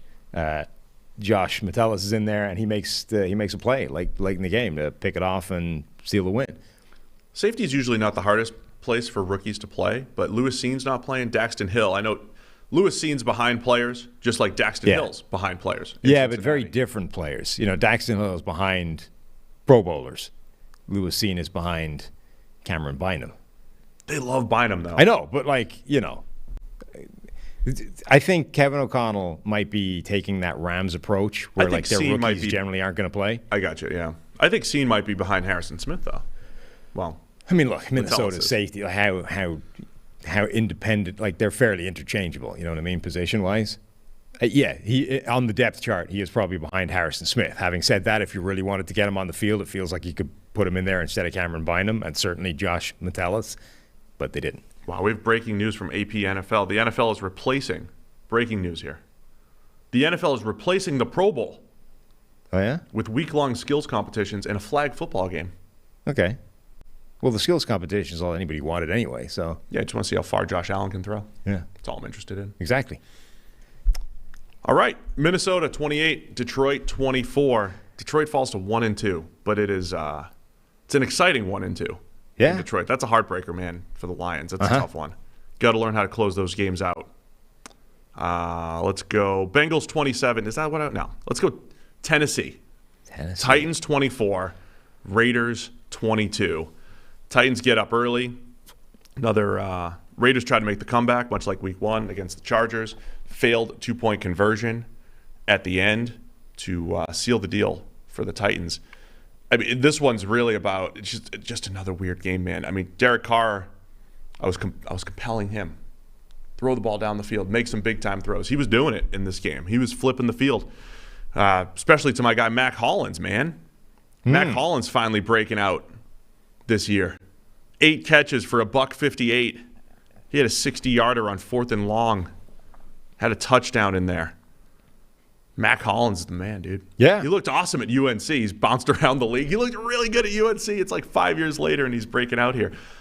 But how do you figure out these Raiders? Because if you told me Mac Hollins was going to ball out this year, I'm like, all right, great. Devontae Adams, Darren Waller, Hunter Renfrow, pretty good backfield.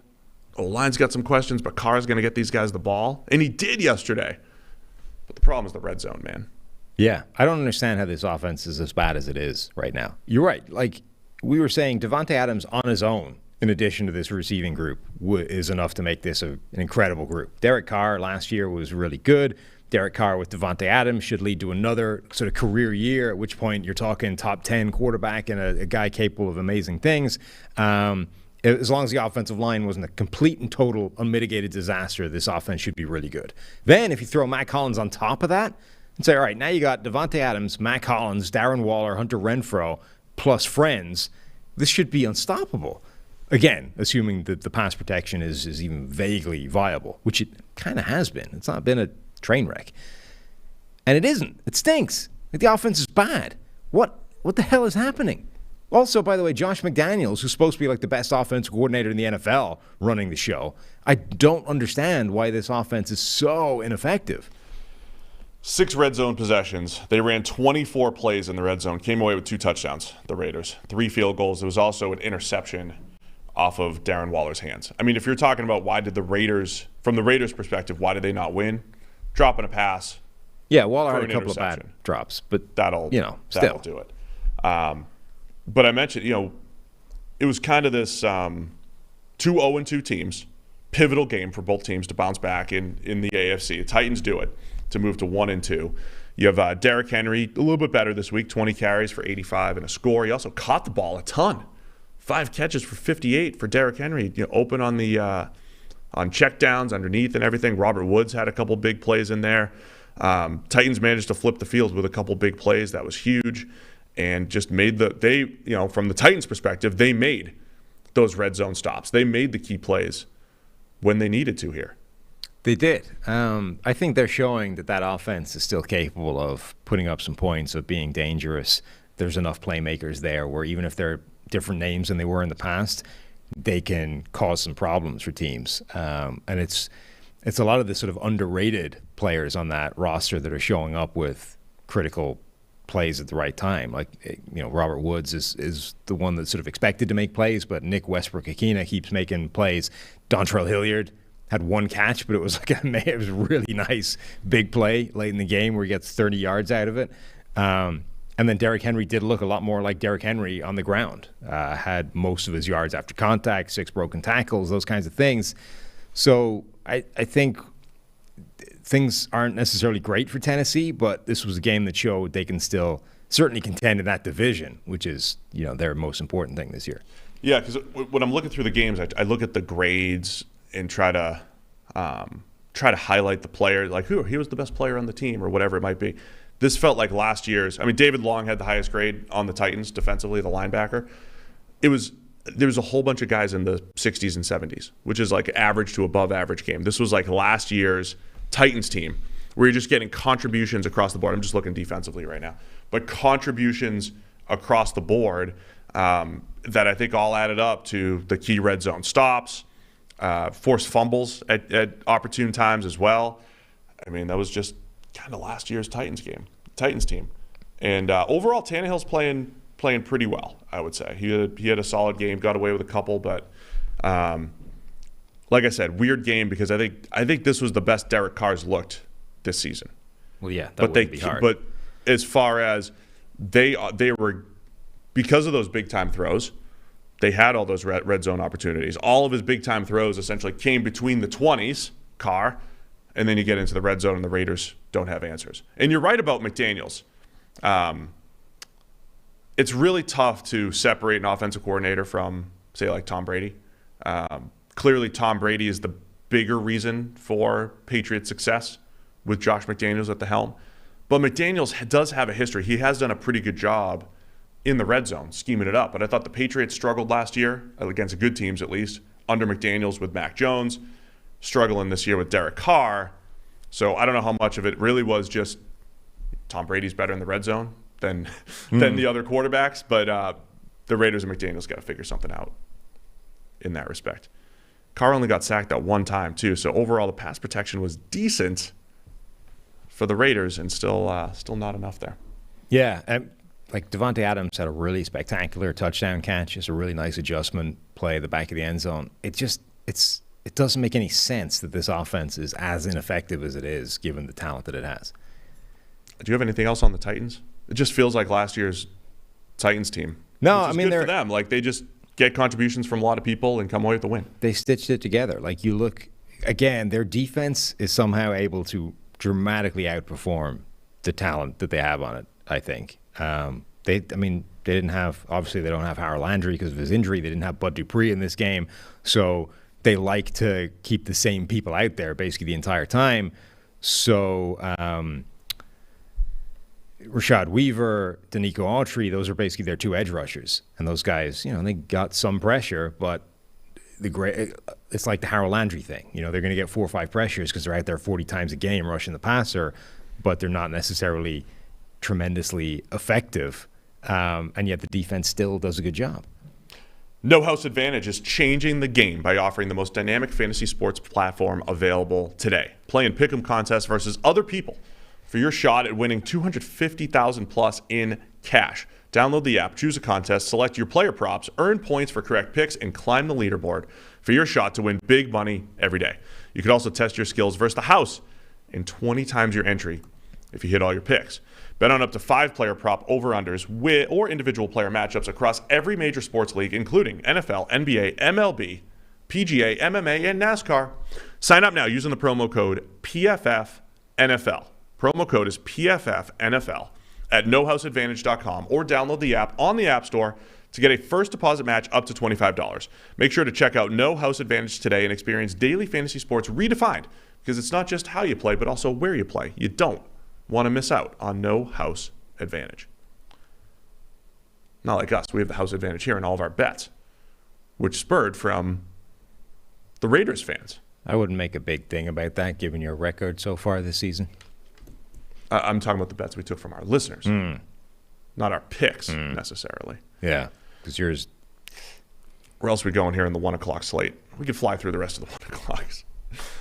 Carolina Panthers 22, New Orleans Saints 14. It's a game that happened. It did. Big one for the Panthers. They get their win. They were 2-14 in their last 16 games. They moved to 1-2. Laviska Shenault breakout game. Yeah.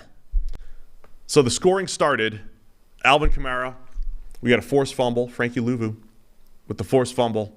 And the Panthers return it for a touchdown. Marquise Haynes. Panthers go up 7-0. They're up 13-0 into the second half. The Saints finally get on the board. It's 13-7. And then, Baker Mayfield's playing the worst football of his career. He really is. Worst football of his career. Baker Mayfield, where are the stats I sent you? I mean, you don't even need to use those ones. You just use the regular stats. They're bad. No, it's even better when you remove those. So if you take out 2 passes to Laviska Shenault, Baker was 10 for 23 for 80 yards. Yeah. But one of those Laviska it was one passes big play to Viska. was basically just, was it a little smoke route? Yeah, it's like one big catch and run from Laviska. 67-yard touchdown. Accounts for effectively, a third of Baker, more than a third of Baker Mayfield's yardage. Shallow cross later for 23 yards. So Laviska goes 2 for 2, 2 targets, 2 catches for 90 yards, including a 67-yard touchdown, which ended up being the difference in the game. Put the Panthers up 19-7. They ended up getting another field goal later to go up 22-7. Mayfield is playing badly, but this offense is terrible. There are 2 offenses in the NFL right now that I think are effectively committing coaching malpractice and undermining their quarterbacks. One is Carolina and one is Pittsburgh. I mean, maybe we could talk about the Raiders based off what we just discussed, but like those are 2 offenses where you're looking at them and what they're doing, and you're like, this is not helping anybody. Like you're doing the opposite of putting players in a position to succeed. You're essentially putting them in no position to succeed. They have no shot other than what they can achieve themselves through superior athletic gifts, in any given play. The Panthers offense is just running a bunch of simple, mirrored passing concepts. They're not stressing a defense in any way, shape, or form. So they're expecting Baker Mayfield to go out there and just be better than the opposition. And right now he isn't. He's not doing it at all. So he's not playing well. I'm not absolving him from anything. He's playing badly, but this offense is undermining everybody. Yeah. So Panthers, they win. Offense is still rough. So they had the defensive touchdown there. I mean, that was the difference in the game. The Panthers, it was turnovers, 3 total turnovers for the Panthers. It was really 2 until Jameis just kind of threw it up for grabs at the end of the game. But you had a batted pass interception in the fourth quarter when it was a 2-score game. Saints are trying to make their comeback. You got to credit the Panthers defense, man, because it's the same thing as we said in the Raiders-Titans game. The Saints were in the red zone 4 times. They only came away with 2 touchdowns, no field goals. That's the difference in the game. Their defense looked good. It took the Saints an age to get on the board at all in this game. So, yeah, Carolina's defense did look very good. And I think there's a team capable of doing things in Carolina if that offense was doing anything for its personnel. Like the combination of Baker Mayfield, the receiving group that they have, Christian McCaffrey in the backfield, an offensive line that's no longer wretched. This shouldn't be a bad offense. but it is. And the defense is actually pretty good. So if you actually had an offense that was doing its end of the heavy lifting, the Panthers wouldn't be a bad team. Yeah, I mean, play for play, I mean, the Panthers played well against the run. Overall, it comes down to those few key plays, the turnovers in this one. And J.C. Horn's playing some pretty good ball. I'm sure our guys, his coverage stats are really good. 0 for 3 when targeted, interception. One of the interception was that, again, it was kind of a prayer at the end of the game when the game was over from the end zone from Jameis Winston. J.C. Horn's doing a really good job. Last year's first-round rookie of just playing well on the outside there. Yep. Marshawn Lattimore didn't give up a catch either. Yeah. Just weird one also for the Panthers because they give up 353 passing yards, and it wasn't like this was all just garbage time stuff. They were giving up some big plays. Chris Olave, Tre'Quan Smith. Olave had a huge game. Yeah. Olave goes 9 for 147. So I want to give the Panthers defense credit, but it wasn't really a dominant effort. I mean, they scored the 7 points defensively as well. They held the Saints to 14. They cracked down, but it was a lot of bend but don't break really by the Panthers here. Saints, I don't know, man. Back to the drawing board. They looked like they were going to be tough after week 1. They lose back-to-back games in the division, Bucs and Panthers here. Saints fall to 1-2, and they should have the pieces to have an explosive offense, but they don't. So that's something they got to figure out down in Nolans. What else we got here? Cincinnati Bengals 27, Jets 12. One-sided affair. Yep. Sauce Gardner may have given up another touchdown on a coverage bust. The bust, yeah. I have to say, I mean, Robert Saleh, there was an interview back in the preseason. I think it was halftime. They busted a couple coverages. He's like, oh, that's easy. Just, eye discipline. Got to fix it. This feels like a weekly issue. That was one of those plays that was tough where there was a lot of pre-snap communication going on between 3 players on that side of the defense. So Sauce Gardner, the safety and a linebacker maybe, whatever it was, the 3 guys there dealing with 2 receivers, there was a lot of pre-snap communication between them, and then there was a bust. Sauce Gardner tried to pass off his receiver on the inbreaker. Nobody picked him up, and he was just wide open for a touchdown. So I don't know if that was his bust, but that's one where, look, if you're going to have that volume of pre-snap communication, how can you not be on the same page at the end of it? Like, you know what I mean? Yeah. It's we've watched a lot of football through the years, Sam.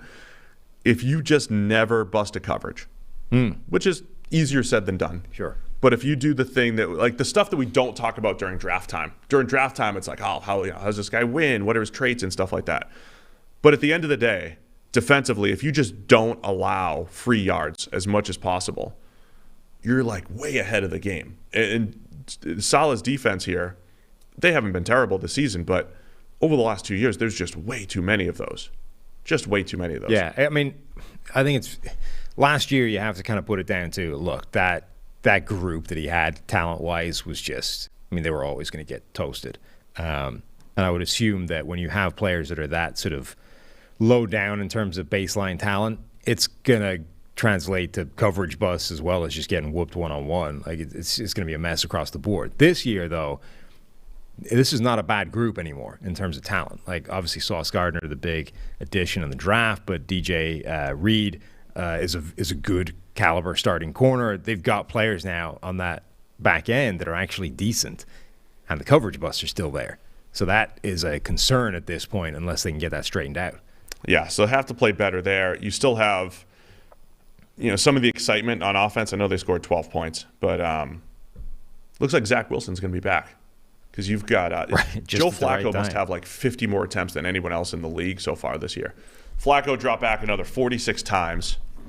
56 times, sorry. Yeah. 6 turnover-worthy plays. 52 pass attempts. 52 pass attempts, my goodness. And sacked a few times. Much cleaner offensively for the Bengals as well. And also better distributed. Tyler Boyd with 4 catches for 105. T. Higgins with 5 for 93. Almost had a sweet touchdown in there too. Maybe one of Burrow's. Stupid rule. Yeah, maybe one of Burrow's best throws there. I mean, letting T. Higgins play above the rim, man, I love it. And then you have a game where Jamar Chase only 6 catches for 29 yards. His touchdown was on that coverage bust that we referenced earlier. Joe Mixon gets hurt in this game, so he leaves with only 12 carries, 24 yards.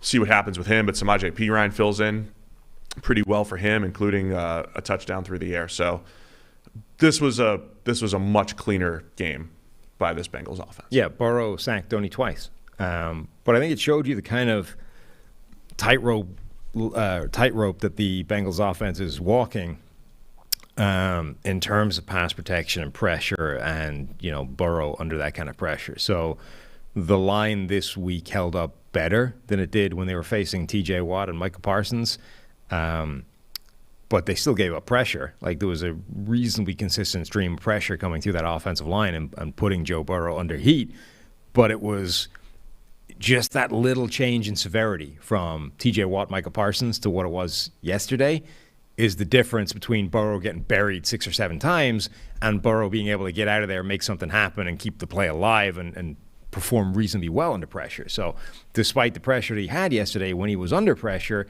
he had 3 touchdown passes under pressure. That was what he was doing last year, right? It's like playing this well under pressure is an unsustainable thing to do. But I think playing as poorly as he had been the last 2 weeks was also unsustainable. It reverted back this week. But I think what we might also be seeing is not just the variance of play under pressure, but we treat pressure as just a binary thing. Were you under pressure, yes or no? But there's a difference between, are you getting annihilated by Micah Parsons in 2 seconds, or is a guy working his way through the offensive line, you can get out of there and you can keep the play alive running into the open field and blah, blah, blah. So I think it's a very fine line that the Bengals are walking right now between just overwhelming pressure that is destroying Burrow and, okay, there's still going to be some heat, but it's kept just about under control, and now we need you to go make some plays. And he showed that he's still well capable of doing that if you can keep the pressure under that line, which they did in this game. No, it's a really good point. There is a difference in pressures, right? And also multiple pressures. That's what the Bengals were doing in this game to Flacco. Trey Hendrickson with a huge game, 8 pressures on just 31 rushes. He was banged up. I didn't get an injury check on him. I know he left at one point. B.J. Hill with a huge game. Both of those guys had 90-plus pass rush grades. Those are monsters. B.J. Hill had 6 pressures from the interior, plus a batted pass. Hendrickson, we had him with 3 sacks by our numbers. So really nice job up front by the Bengals. Yeah, their pass rush was absolutely legit. Again, I mean, the Jets' offensive line is not what it was supposed to be heading into the year, but Cincinnati did a great job, and the pressure came against players that should be better than that as well. Like, by the way, one of the sort of under-reported, under-talked about moves or performances so far through 3 weeks is Laken Tomlinson has played like crap. Remind me, he did not flip sides, right? No. He did not. So they flipped Elijah Vera-Tucker to the other side of the line to make sure that Laken Tomlinson stayed at left guard, where he'd been really good for San Francisco. But remember, Laken Tomlinson was a first-round pick for Detroit, played pretty badly for Detroit, and then wound his way in San Francisco, where Kyle Shanahan is tin cup, and all of a sudden it's, hey, Laken Tomlinson's having a career year. And he played badly. He just slowly got better. He didn't play well. Offensive linemen do. Slow start, and then he got better as his career wore on. He certainly didn't play well in Detroit. Low 60s. By the end, it was high 60s, low 70s. He had a grade of 69 in his first year and then 58 in his second year, and then wound up in San Francisco where he went 60, 60, 60s, and then 2 grades in the 70s. And it's like, oh, look, Laken Tomlinson is one of the best guards in the NFL now. And then we go to a non-Kyle Shanahan offense, and all of a sudden he's got a grade of 44.5 and a pass blocking grade of 55. It's the Shanahan tree. It might be that doesn't matter. It's a Shanahan tree, but it's not Shanahan. Okay. I'm just saying, we've gone from a guy who was let's call him a disappointment as a first-round pick in Detroit to a guy who played very well for a couple of years under Kyle Shanahan, who has a history of taking players at almost any position on offense and getting career years out of them. And then we pay him a boatload of money, we move him to the Jets, and through 3 games he's been bad. Well, George Fant was worse. So. Yeah, but I mean, he's also George Fant. Yeah, he's been getting better too. Anyway, the Jets O-line did not perform well in yesterday's game. All right, there's one more 1 o'clock game to discuss. Houston Texans and the Chicago Bears. The Bears are 2-1. Bears moved to 2-1. They are. At 23-20 win over the Texans. Texans fall to 0-2-1, but they remain feisty. Yeah. Khalil Herbert goes off in this game. So David Montgomery's banged up, only has 3 carries. Herbert comes in, running back for the Bears, 20 carries for 157. It is fascinating, man. The Bears' running game has been outstanding the last couple weeks. I mean, you've got Montgomery was average. Was it Montgomery that averaged 8 per carry or whatever last week? Herbert is really good. He graded very well last year. And I at some point during the offseason was saying, hey, Khalil Herbert is a very, very good running back, and we might not see anything like what he's capable of because the offensive line in Chicago just might not be good enough for him to be able to perform. Also, who knows what kind of breakdown he was going to get in terms of carries with David Montgomery. But with Montgomery out, yeah, Herbert gets 20 carries, goes off for over 150 yards, has a bunch of really nice plays, breaks 7 tackles. He looked great. I mean, the Bears finished with 281 on the ground, including Equanimous. St. Brown had a 41-yarder. Big day for the St. Browns yesterday, both of them. It's a good family. Justin Fields, oh, man. This was like I used to call this the J.T. Barrett game, except Fields probably didn't add enough value to officially make it a J.T. Barrett game. The ugly passing effort where you do enough on the ground to make up for it. But Fields, once again, they only dropped back 22. Well, there was 17 attempts, official attempts, and 5 sacks. A few scrambles in there. There was a play early 27 passer rating, by the way, for Fields. Yeah. There was a play, overall grade under 50. There was a play early on where he dropped back, held onto the ball for an ice age, and then pressure came, and he ends up escaping pressure, scrambles for like a big first down. And it's like, okay, that's a positive play, EPA or whatever. It's a good, productive play for the offense. But from a process point of view, that's terrible. Yeah. Like, we had all day to throw back here. We held onto the ball way too long. We invited pressure, and then we were able to bail out. It's like the Andrew Luck thing, right? Being able to put out the fire you started in the first place. But you just watch that play and you're like, wow, he is a long way off being able to, can he elevate the play of everybody else around him and like drag the Bears to a better record than they should have? Well, based off that evidence, not really. And I understand that they're 2-1. They've actually won games doing this. But, Fields right now looks a long, long way off being this successful high-end starter for them. They are winning somehow despite that. That was like the Malik Willis play in... He had 106 passing yards, for God's sake. Yeah. A couple of interceptions in there. First one's a little iffy. Probably expecting the receiver to bend it just a little bit, and he doesn't. There's an overthrow in there that's pretty bad for a pick. But that was like the Malik Willis play. Remember in the preseason that Vrabel benched him for? It was an RPO. He was supposed to throw it, and then he broke out and ran for 17. Yeah. And the whole point was like, nice 17-yard gain. We know you're capable of that, but process-wise, you got to hit that throw because that's going to work better. Yeah, Vrabel in the preseason was just like, look, just for God's sake, just run the offense. We know that you're capable of going, playing sandlot football and just ad-libbing and making it up on the fly and figuring stuff out, but I need you to actually run an offense at this level. Roquan Smith had one of his best games. There was a lot of pretty good performances on this Bears defense. My guy Jaquan Brisker had his best game. Did you know? Do you know how many missed tackles Jaquan Brisker had over the first 2 weeks of the season? No. 7. Okay. Not good. No. My guy, model guy, Jaquan Brisker, the rookie safety out of Penn State, second rounder.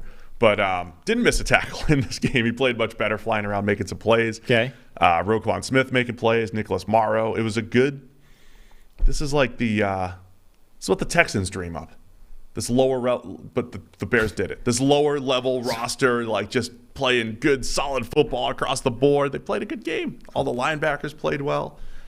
Good job by the Bears. It's what the Texans dream of. It is. Got anything else? No. This was just not it was a pretty depressing game overall. The thing about Fields, I don't know how much, when you have a mobile quarterback that they run, it does open up the run game a little bit. They're running the ball pretty well. They're running the ball all the time. They're still not dropping back a lot. I don't know how sustainable this is. 40 carries and 22, 23 dropbacks. I don't know how sustainable that is for the Bears, but hey, they moved to 2-1 here. They did. Their stats every week pretty much look like they play in a rainstorm. Yeah, it and they only did 1 out of 3 games. It's like the rainstorm was not an outlier for their season, despite it. Like, it's the game where the weather was so bad you throw it out. Nothing from that game means anything, except the Bears' offense looks the same in every other game. Describe the Bears' offense. It looks like they played in a rainstorm every week. Hurricane conditions. All right, let's go to the 4 o'clock games here. Green Bay 14, the Bucs 12. Both teams now 2-1 in the NFC. This was a defensive struggle. Packers get up 14-3. They didn't score in the entire second half. Bucs cracked down a little bit defensively. They did a much better job. The Packers had questions at receiver, but Allen Lazard did play. Romeo Doubs had that breakout that people had expected. There was a point in the game where Aaron Rodgers' average depth of target was like 2, and he was averaging 9 yards per attempt, so all the underneath stuff. And they were doing a really good job scheming it up early on, creating open throws. But then, like I said, Bucs defense played much better down the stretch. And then the Bucs offensively just couldn't get anything going. Russell Gage, 12 catches for 87, all underneath stuff. Rashad Perryman was in and out. Cole Beasley was in there for 3 catches. He couldn't stand. He couldn't even keep his feet, even when he was catching the ball. So, what'd you make of this game? Yeah. By the way, end of the game, Brady leads the Bucs down, touchdown. They've got a 2-point conversion attempt, a delay of game. They have no timeouts. Brady tries to change the play late. Leonard Fournette's going to move back a little bit because they were going to hand it off to him. It's tough to really tell, but who was announcing? Greg Olson was like, hey, they would have had it. But they did not get the play off in time. Brady was calling for the ball, but he's changing it just at the last second. So they have to go for the game-tying 2-point conversion from the 7. Gets tipped away by a nice play by Devondre Campbell. Yeah. With nobody open there. Really nice play by Devondre Campbell.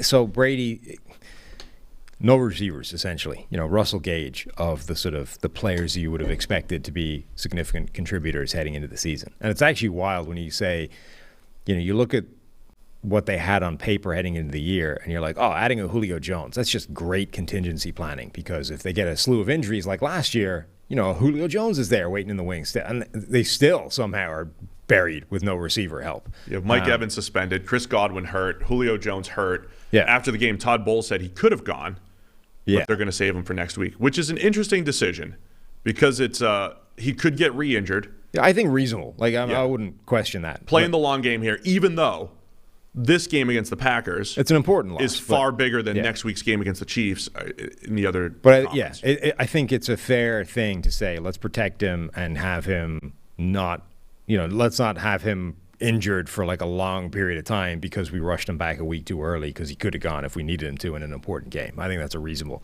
decision to make. But when you look at what it left them, which was like Russell Gage, who was 13 targets, but then like every receiver was just letting Brady down left, right, and center. The inability of Scotty Miller to make a play at this point is actually mind-blowing. It's not all drops or anything, but he's always just off making the play. Yeah. Like a pass gets in tight coverage, it's very catchable, and no, he's not going to catch it. Or it's like, oh, we got a sideline play. No, we're an inch out of bounds. Sorry. I'm genuinely amazed at this point that Scotty Miller keeps getting the football. Given what happened last year when he screwed Brady out of a couple of interceptions in pretty short order, Brady was basically like, right, the ball's never going your way again. This is not worth it. But in the Super Bowl year, there was a point by like week 4 or 5. Mike Evans, Chris Godwin, all those guys on the team, Scotty Miller was the leading receiver on the team through like 4 or 5 weeks. Yeah. Because he was just being used as a deep threat. I think teams are keen to like any sort of contact along the route is going to throw him off. If he has a free release, though, he is by you. I mean, he is that fast. Yeah, but it's one of those things that's actually quite easy to stop happening, though. Yeah. Like there are players for whom their one trick is a very difficult trick to combat. There are other players where once you know what their one trick is, we can just say, okay, well, that's gone now. He can only win if you give him a free release off the line and essentially open the door to a lot of space downfield. Okay, well, let's just never do that then. Oh, it turns out Scotty Miller is now defunct as an option. Yeah, I mean, the Bucs are trying whatever they can offensively. They ended up getting away from the run game at some point, started throwing the ball. It looked like Cole Beasley early on was going to be a part of the game plan, trying to match him up, but he just got there this week. So there's no downfield passing attack in Tampa Bay with no Mike Evans, with no Chris Godwin, with no Julio Jones. All that said, if you're the Bucs, Brady's still throwing the ball well. Yeah. Right? I mean, the stats aren't going to be very good. He's still throwing the ball fine. He's I think given the injuries that the Bucs offense is dealing with, they will be fine, once guys get healthy and they're not without everybody at every single game. And B, Tom Brady is playing pretty well. So I'm not panicking or concerned by how bad this looks, because I think it's almost entirely explained by all of the injuries that they've got. I'd be a little bit more concerned. I mean, so they're down to third string left tackle Brandon Walton, holding his own. Like he hasn't been as good as Donovan Smith. Luke Gadecki at left guard has struggled in pass protection. I'd be more worried about the offensive line holding up, because I think you're assuming those receivers are going to come back. But I think and they'll be different. Yeah, I think Donovan Smith coming back is an important player coming back for them. At that point, it's not as good as it's been in the past. But if Brady has receivers to actually make plays and catch the ball and not fumble it away, I think the offense will be fine, right? And particularly as I think the defense is better this year than it was certainly a season ago. So I think ultimately, once you get everybody healthy, I think that shakes out to the Bucs still being one of the best teams in the NFC. Devin White, I just want to answer some questions about Devin White for the Bucs. Linebacker is one of those positions historically where the perception from fans doesn't always match our grades, linebacker in particular. Devin White, just look at the bad plays that the Bucs give up, and Devin White's generally in and around it, like over pursuing on a quick screen to Randall Cobb for 40 yards and plays like that, right? Devin White makes these incredible splash plays, particularly as a pass rusher, right? Didn't yesterday, but as a blitzer, he flies around the field. He's also at the center of coverage busts and missed tackles and over pursuit, and the big plays that the Bucs give up are often in and around Devin White. And I think that happens a lot with us with linebackers. Old Buck Quan Alexander made a lot of splash plays, had a lot of bad plays that fans tend to just kind of not see. It's like, oh, we just gave up 20 yards. Well, that play in particular, the Randall Cobb one, is a good example of how a bad play from a linebacker can exist entirely independent of the stat sheet. So there's nothing statistically that says Devin White did anything wrong on that play. It's a pass to Randall Cobb. Randall Cobb, Devin White is not the player in coverage on Randall Cobb. That was Carlton Davis. So he doesn't miss a tackle.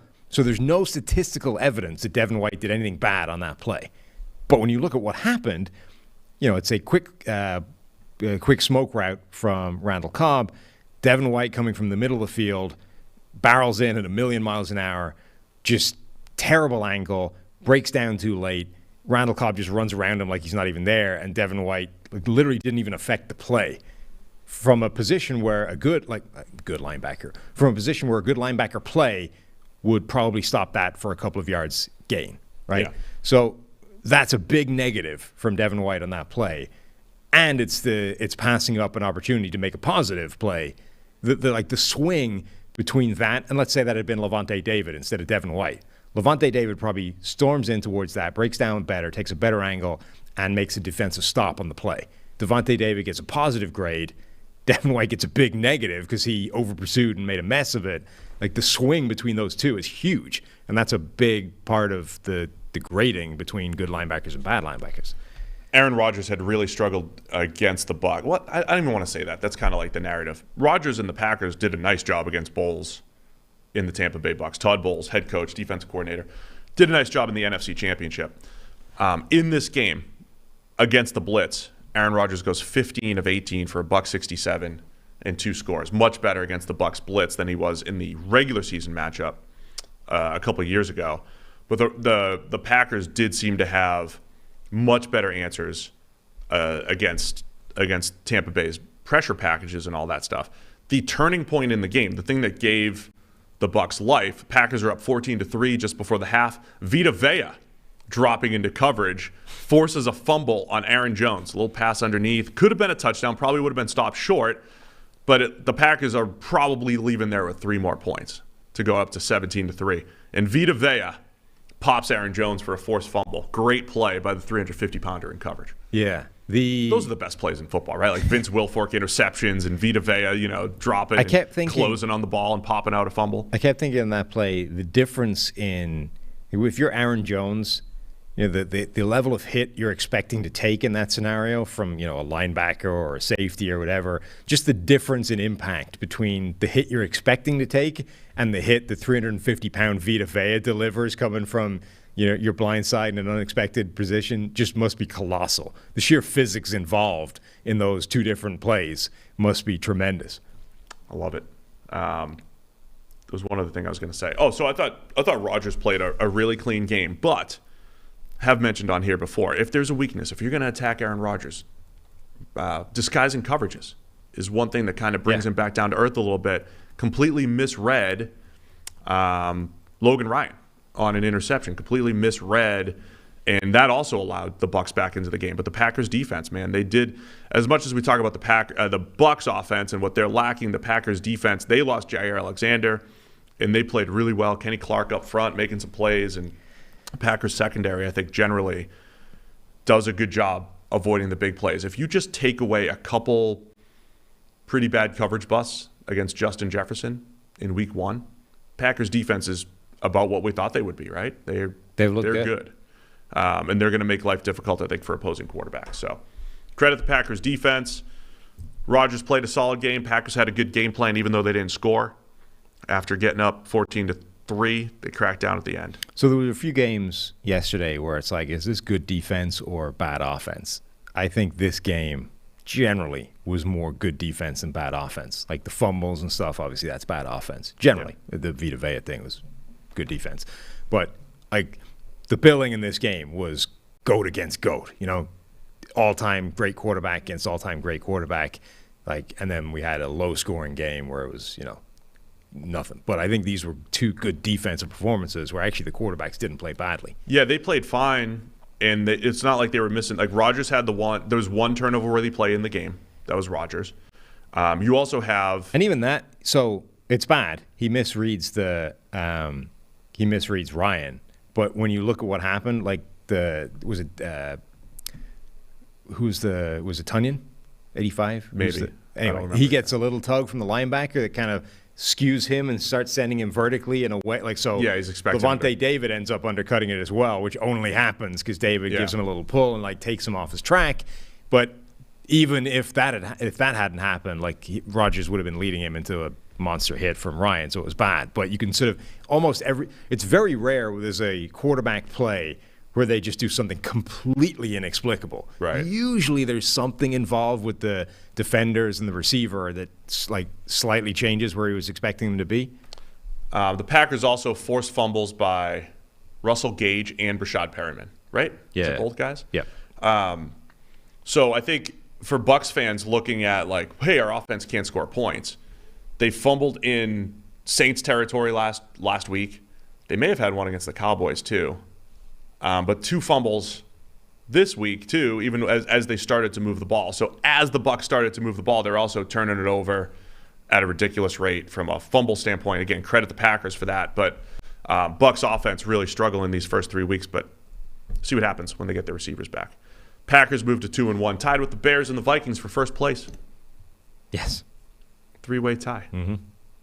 Those poor Lions are in last place right now. Jacksonville 38. Chargers 10. Wow. Jags are 2-1, man. And Trevor Lawrence did it. Back-to-back good games. Offense was cooking in Jacksonville. And defense was cooking as well. Now, Justin Herbert playing hurt. Kind of looked like he was hurt. Missed way more throws than usual. Still had that one ridiculous jaw-dropping throw in there for Herbert. Just utterly stupid throw. But this is a different Jags team, though, man. It's not. 2017 was the year where they randomly became really good, right? They go to the AFC Championship, and that was more years of top 10 draft picks came good. But in this game, this feels like it's a lot of things, a culmination of a lot of things. It's their draft picks, it's their free agents. Devin Lloyd, another huge game at linebacker, the rookie first rounder. Trayvon Walker, we can talk about in a second, just making plays in coverage. But you have Christian Kirk, Zay Jones, two of your free agents, being a big part of this game. So the Jags team is, we mentioned not only Doug Peterson coming in, but there's a lot more talent this year than there was last year, and we're starting to see it on the field. Yeah, this was their first away win since Oakland Raiders. That's how long it had been since Jacksonville won an away game. They look good. Like, as I said, I was joking last week that, hey, yeah, things haven't gone well for Indianapolis and Tennessee. We picked the Chargers, but that was contingent on Justin Herbert's health. He looked unhealthy, therefore we should throw that one out. I don't think we can blame that. But, we were joking that, yeah, bad start for Indianapolis and Tennessee, but the division is always there because it's not like anyone's going to go and take it, even after Jacksonville's one good game last week. Well, this game, they did it again, and all of a sudden you're okay. Look, Justin Herbert with broken rib cartilage, so who knows how much that affected or impacted this game. But this was an impressive performance from Jacksonville, and at least a suggestion that they might actually go and take this division if the other two teams aren't careful. I think we can probably safely rule out Houston from any kind of run, but if the Colts or the Titans don't get their crap together in the next few weeks, it is entirely plausible that a Jacksonville team playing like this will run away to a reasonably commanding lead in that division that they might not be able to claw back. Trevor Lawrence did look good for a second game in a row.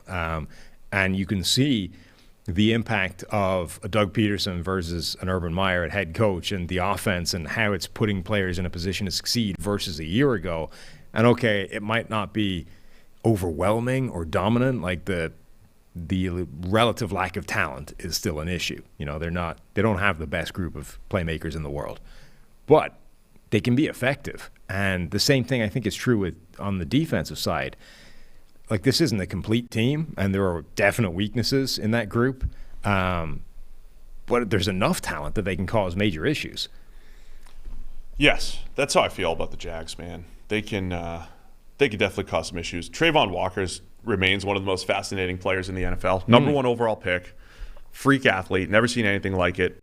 Makes another incredible play in coverage. So now we've got week one, peels off. We're just going to start listing all of his plays. Peels off for the interception in week one. In this game, end of the first half. No, I'm sorry, early in the first half, second quarter. Just drops into coverage, makes a diving pass breakup. I think some of his best plays in college were also in coverage. That's now. Okay. I can't remember if I put it in my notes or not, but I did feel like there was some Sam linebacker, like the old school Sam linebacker traits to him, but where you would want to drop him into coverage and take advantage of that skill set. The most impressive plays I saw from him in college were plays where he was in coverage. Yeah. Everyone is looking at this freak athlete and trying to work out why there wasn't dominant stuff as a pass rusher or what were they asking him to do, and actually it was his run defense that was the best stuff. The most impressive plays he made in college were in coverage. And, okay, his NFL career is now 3 weeks old, but the two of the three best plays he's made have been in coverage. So have we just looked at a guy who's 6'5" and 275 pounds and said, that's a prototypical edge rusher body? Because look at the movement skills and the change of direction. Like, this guy, he's the new freak, right? He's the new Javon Curse, the guy that's so freakish he will be an elite pass rusher, and we just put it all together. Is he actually what Micah Parsons was supposed to be, which is a weird athlete but a guy that exists as a linebacker in coverage? Like, is he the new LaVon Kirkland, where we just have this, like, absurd body playing a position that doesn't look like he belongs, but actually that's where he's best at? Should Trayvon Walker actually be an off-the-ball linebacker is what I'm asking. Maybe. I mean, the interception's an interesting one because from a PFF standpoint, we're just going to call it his coverage grade because he kind of read it. It's kind of like a which compartment do you put it in type of deal. So but at the same time, he's not winning as a pass rusher yet. Often. He's graded in the 40s again yesterday, like all clean-up pressure on 38 rushes, and he's been excellent against the run.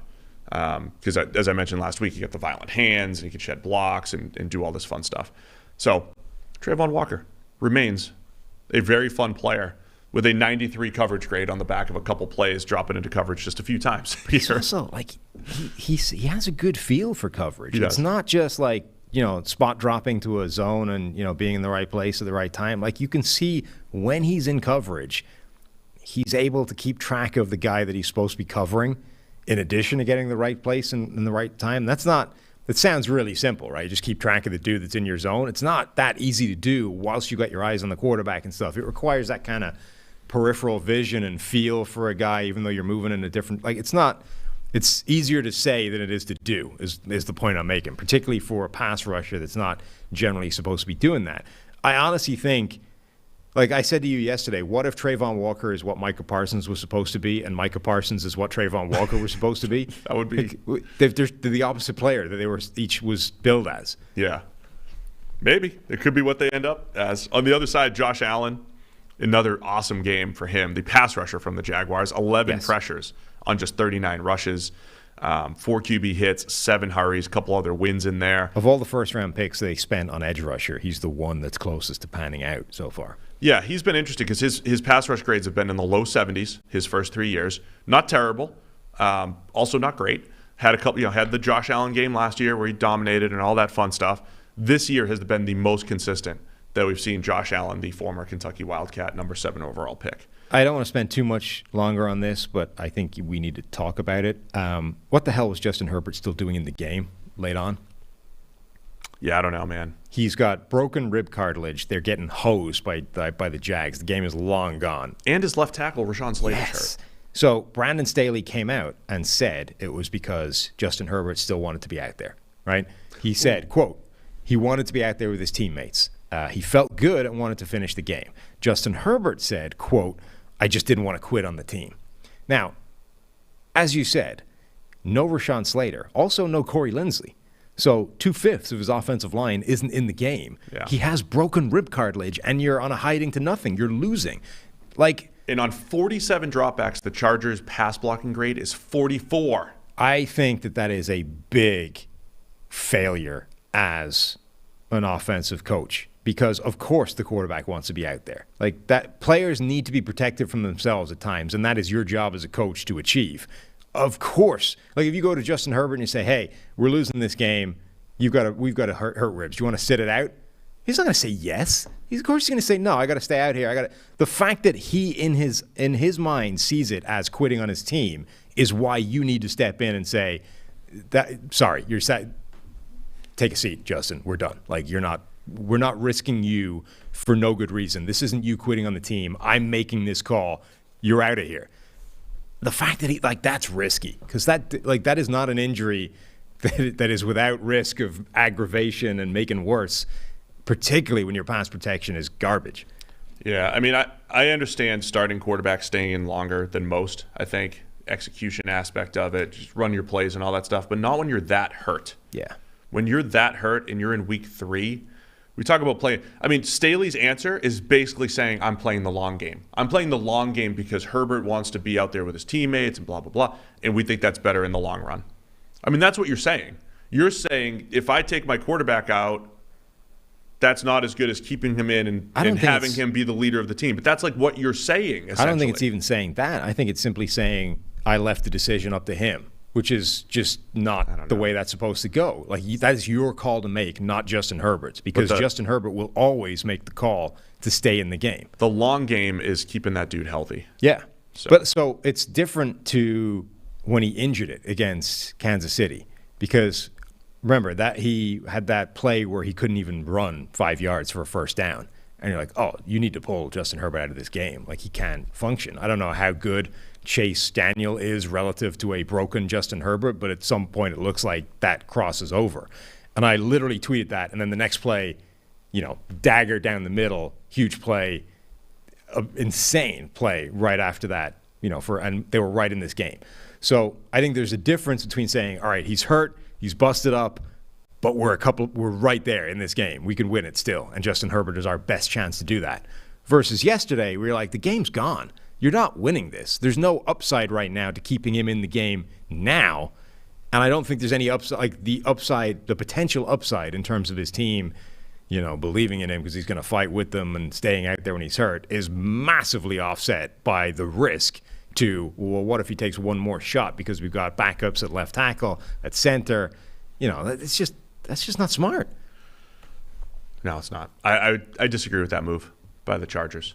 So a dominant outing by the Jacksonville Jaguars. And like I said earlier, Devin Lloyd, outstanding at linebacker. Again, pass breakups. He had the tip on the interception, pressure in there. That's coming together defensively. I think they've just built this really good athletic defense that is #fun to watch. James Robinson goes off for 100 yards on 17 carries as well. And for the second straight week, pretty clean game from Trevor Lawrence. Finishes with 3 touchdowns on 262 passing yards. All's looking good in Jacksonville. They got the Eagles next week. It's a battle.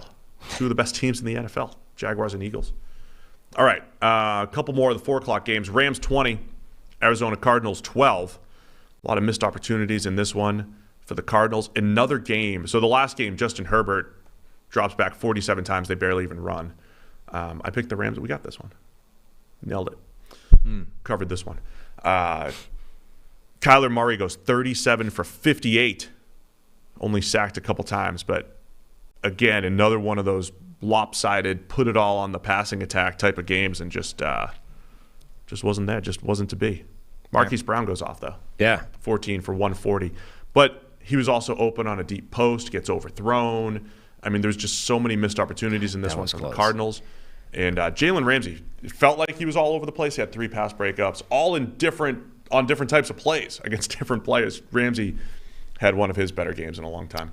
Yeah, which has been a couple of games this season where Ramsey's played really well. Yeah, last week he was good too. This was the game where, there are people that argue that playing him in this type of role doesn't make any sense. Why would you not have him out there as a true number 1 corner, taking away the outside receiver every single play? Well, this is the game that shows you why. Like, the Rams deliberately try and make it difficult to avoid Jalen Ramsey, or make it so that he can influence as many plays as possible, some of which will be in coverage, but some of which are also in and around the line of scrimmage and all those kinds of things. This is the kind of game that they envisage when they make that move. Yeah, another fantastic game from Jalen Ramsey. Aaron Donald chased down the chicken. Kyler Murray scampering around. Donald snagged him. That doesn't happen against the Raiders. That's all I'm saying. I like the deep shot to Marquise Brown where it was just out of his reach. When was the last time you saw a wide receiver lay out for a deep catch like that? Probably Brandon Lloyd. It's always Brandon Lloyd. But it feels like that used to be a much more regular occurrence than now. The receivers they're like, well, that's half a yard out of my reach. I guess that's that then. Remember, like I was literally wondering yesterday how many yards and catches would be taken off Peyton Manning's record if Marvin Harrison never did that. If he just went, I can't get to that. No, I'm not. Marvin Harrison made a career out of like launching himself half a yard beyond his stride and hauling in these Peyton Manning bombs down the sideline. People just don't do that anymore. You saying Peyton wasn't hitting him in stride? I'm just saying that I think Marvin Harrison might have got his hands to that pass where Marquise Brown took a look at it and went, nah, not for me. Yeah, I mean, it went both ways. 5 drops for the Cardinals. You got the miss from Kyler on that big play. Stafford played a really clean game, a lot of underneath stuff. 74% of his yards came after the catch.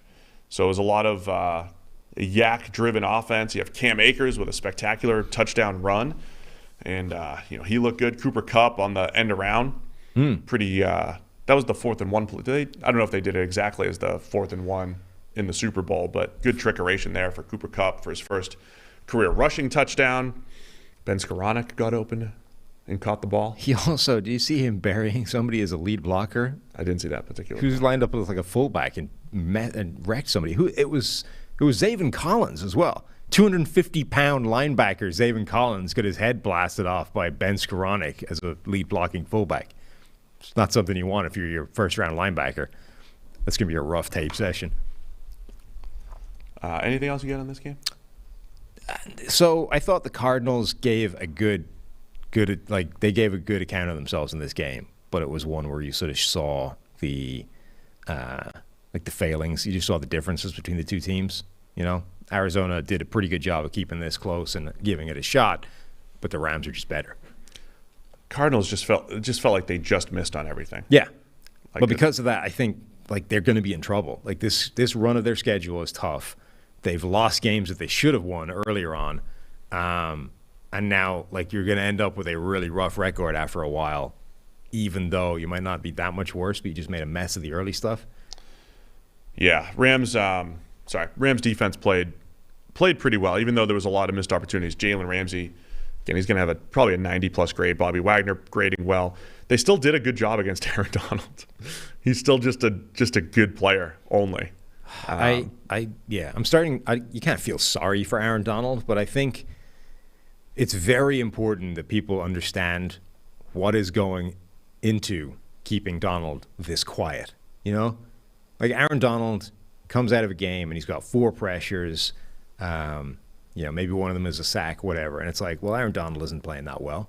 You know, it's like, but the only reason Aaron Donald isn't doing what he usually does is because every team that he plays is essentially spending 50 snaps ensuring that Aaron Donald never has a single one-on-one opportunity against anybody ever. You know, and when he does, it's an instant win. So he got 100 sacks in this game, career.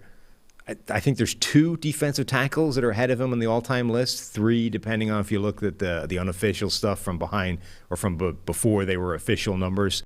So Alan Page on the unofficial number, who's arguably the greatest defensive tackle to ever play the game.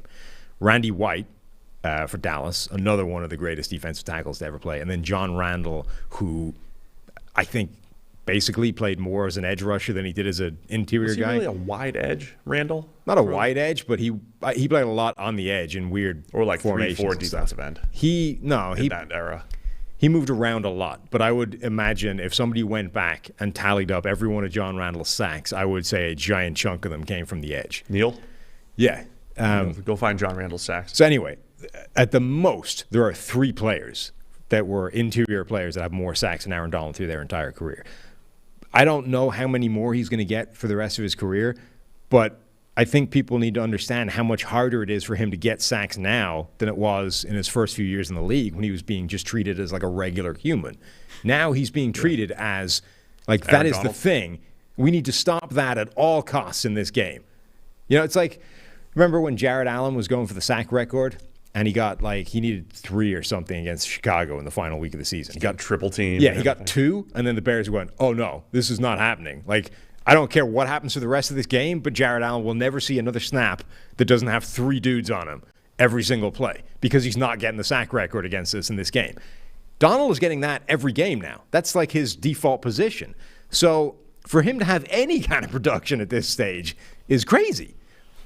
Yeah, he's Aaron Donald. It's impressive. But yeah, his worst grades do come against the Cardinals.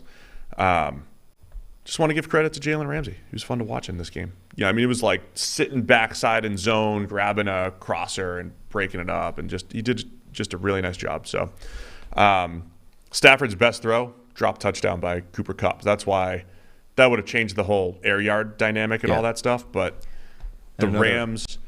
I mean, Stafford, what's his completion percentage through 3 games? It's an interesting Rams offense through 3 games. We had talked about Stafford, throwing so many passes into coverage but just completing a lot of passes. He's got about 72% completion percentage through 3 games. Average depth of target, 7.4.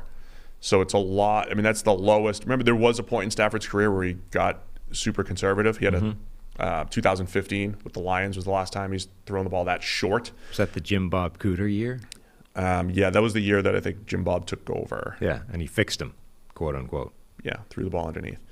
But 57% of Stafford's yards coming after the catch so far. I wonder how much they're limiting his deep stuff. I don't think that they are. I really think defenses are just trying to take away the deep stuff that they did such a good job of scheming up last year. Which I think is a league-wide trend right now. Like this split safety look and take away the deep pass is throw the underneath stuff and create yards after the catch. I mean, I think a big part of it is it's going back to teams that can scheme up spacing type of plays and then create after the catch. Mm-hmm. But just something to keep an eye on with the Rams because this was Stafford's best game. But it was because he just didn't throw the ball to the defense, basically, because he took care of it better than he had in the first few weeks. It's a good starting point. Atlanta Falcons 27, Seattle Seahawks 23. Entertaining game. Yeah. We took the Falcons here, right? Yes, this was one of the 2 games where we both picked correctly. Hey, good job. The Falcons' offense remains very fun. Very fun. Cordero Patterson goes for 141 on 17 carries. He just looks like a big, lanky wide receiver playing running back. Yeah, I mean, it's kind of what he is. It's what he is. It's funny. And Geno Smith, man, making big-time throws, like the Mac Jones game. Big-time throws and turnover-worthy plays all over the place for Geno. But overall, he's still playing pretty well. Just threw the pick to end the game on 4th and 18.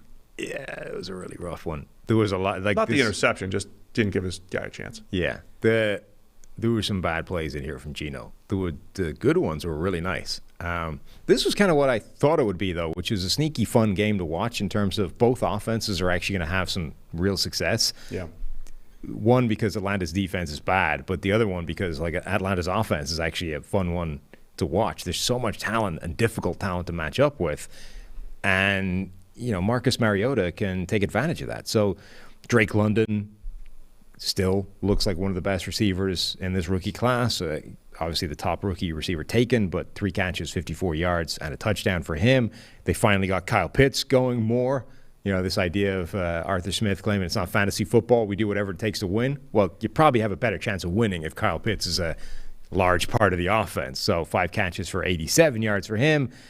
Cordero Patterson doing his thing. Like, there's so much. It's not an easy offense to match up with. And when you look at some of the numbers in this game in terms of like box score and production, like both offenses were able to have some joy. Yeah, we had the Seattle defense with pretty poor grades across the board, other than Tariq Woolen, who's another one of those. Because of the pick. Yeah, he had the interception. But Woolen is just like Trayvon Walker as far as fascinating athlete to watch.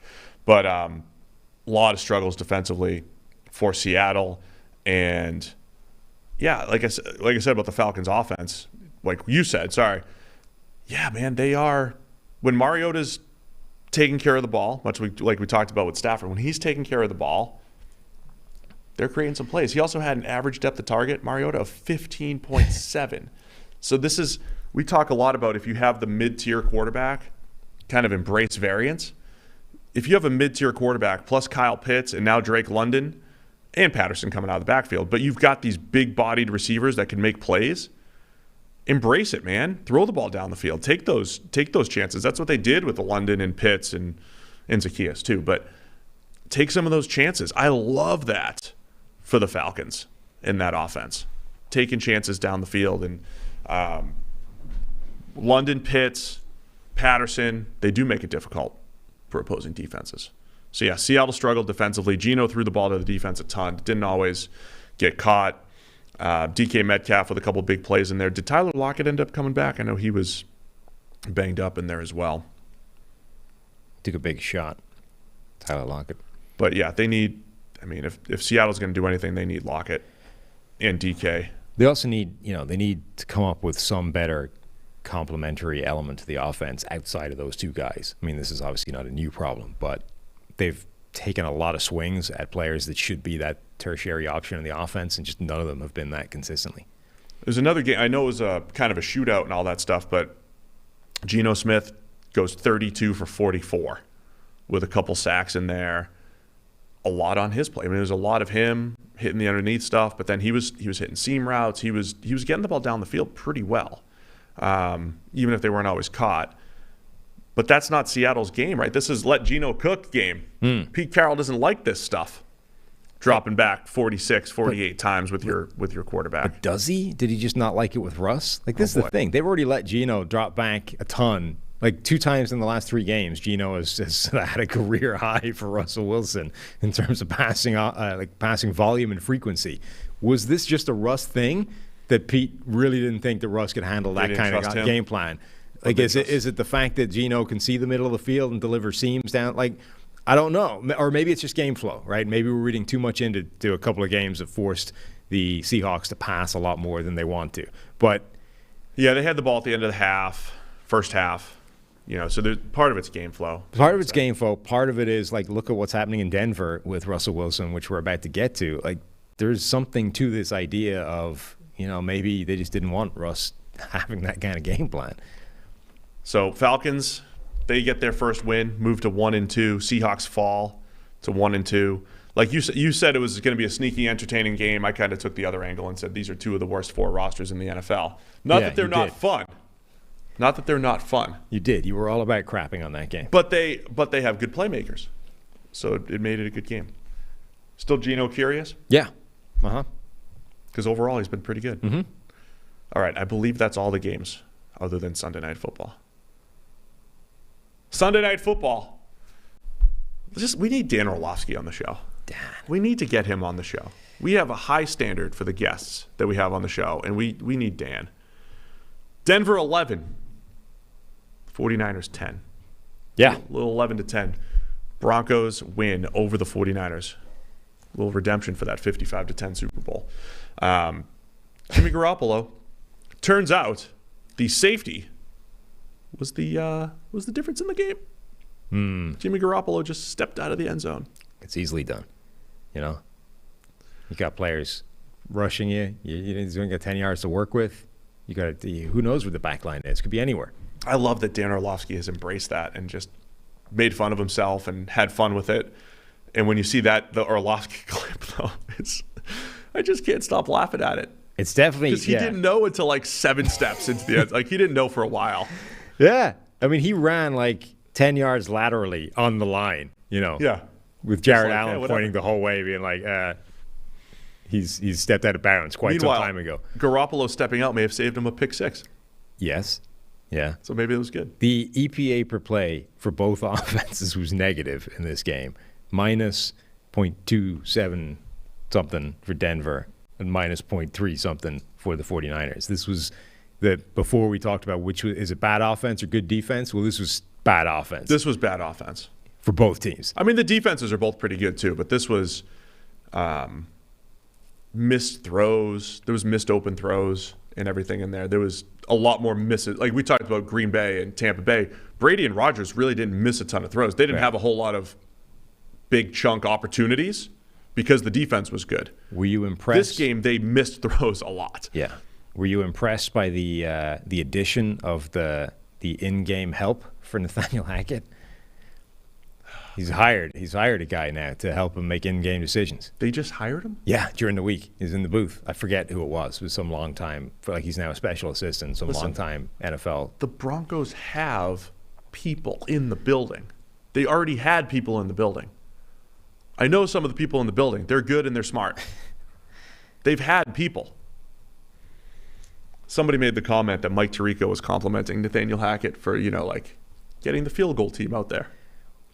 Yeah, in making decisions. I mean, that was our standard so far. The Broncos have hired 66-year-old Jerry Rosberg to an assistant in game management. I saw him in the booth and everything. I needed to find his name. It's the second straight game Russell Wilson has led a fourth quarter comeback. Last week they scored 12 points. This week they scored 11, both with fourth quarter comebacks where Russ just kind of turned it on at the end. So how do you reconcile that? Like Russ doesn't have a big time. I think his big time throw. I don't even know, but either way, he's just like zipping in back shoulders. In the fourth quarter. Because this is like the Kyler Murray thing. This is like last week for Kyler Murray, where the way you started to have success was by essentially dumping the offense in the trash and saying, "Just go and make plays, just figure it out."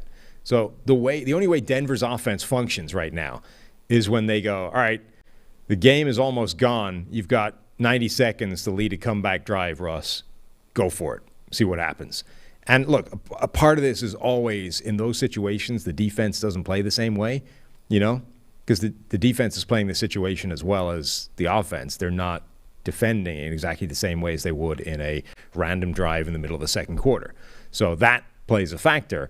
But Russell Wilson is playing at his best right now when he's got nothing to lose and he's just trying to execute a drive and trying to keep the chains moving. And there has to be something that the offense can take from that on a regular basis to try and improve their overall efficiency. Now, that Russ also had 4 drop passes in the game. Some of those were problematic. They were under pressure a lot on that offensive line. Like Nick Bosa was causing them real problems. So, it's not all Russ by any stretch of the imagination, but no, it's not. It's not. I mean, look, there were definitely some sacks where we talk about staring at the rush. I mean, he's inviting it, right? Or taking sacks at inopportune times. I said, Chris was like, hey, you're in field goal range. Don't take a sack. Boom, sack. Right? Yeah. It's not getting rid of the ball. I will say, with young offenses, Brady dealt with this with the Bucs, I think, early in 2020. When you're going to a new offense, when you are blitzed, the second nature that you're used to of being in your old offense is kind of out the window. So that's the thing about being in a new offense, right? You know your outlets. When you've been in the same offense, basically, your whole career, whatever, you know your outlets, you know where you're going with the ball and all that stuff. There are going to be growing pains, right? And I think Chris made the good point, too. Rodgers in 2020, or 2019, when Matt LaFleur came, they did not have a great season. They had games that were just terrible with that offense. But then they figured it out. It took them a year. So I wouldn't completely panic there. But there are some Russell Wilson just like purely throwing the ball, missing, and just not looking great until crunch time. And he did it last week, and he did it this week, zipping Cortland Sutton. He just makes all his plays in the fourth quarter. By the way, that's not a foreign concept either. It's not like all of Seattle time Russell Wilson was incredible. He had a lot of duds for 3 quarters where in the fourth quarter he just stepped up and made plays. That happened in Seattle too. It's always been kind of part of his game. It's part of what makes Russell Wilson good is even when he's bad, you could still kind of trust him to get you out of it get himself out of it in the fourth quarter. And he did that in this game. So it's ugly. I do think both defenses are good. Yeah. But they did benefit from poor offense. Yeah, I mean, in particular, I think Denver's defense is doing a phenomenal job of giving their offenses like just enough of a platform that they can still stumble over the line a couple of times. If Denver's defense wasn't playing as well as they were, this team would be 0-3 and we'd be firing people already. The fact that they've been able to stumble over the line a couple of times, even despite this offense not quite firing, is almost entirely down to the defense, which has been playing really well. Like Randy Gregory had a big game here, had 7 pressures, had a sack in there. Bradley Chubb is having his best season, albeit like it's not incredible, but he's being a very useful complement as a pass rusher. He certainly was against Seattle, right? Bradley Chubb was causing Charles Cross all kinds of problems. Gregory and Chubb have been a good 1-2 punch rushing the passer for sure. And we got good performances on the other side by the 49ers, Dre Greenlaw and Fred Warner. Travarius Ward played really well in there as well, Nick Bosa.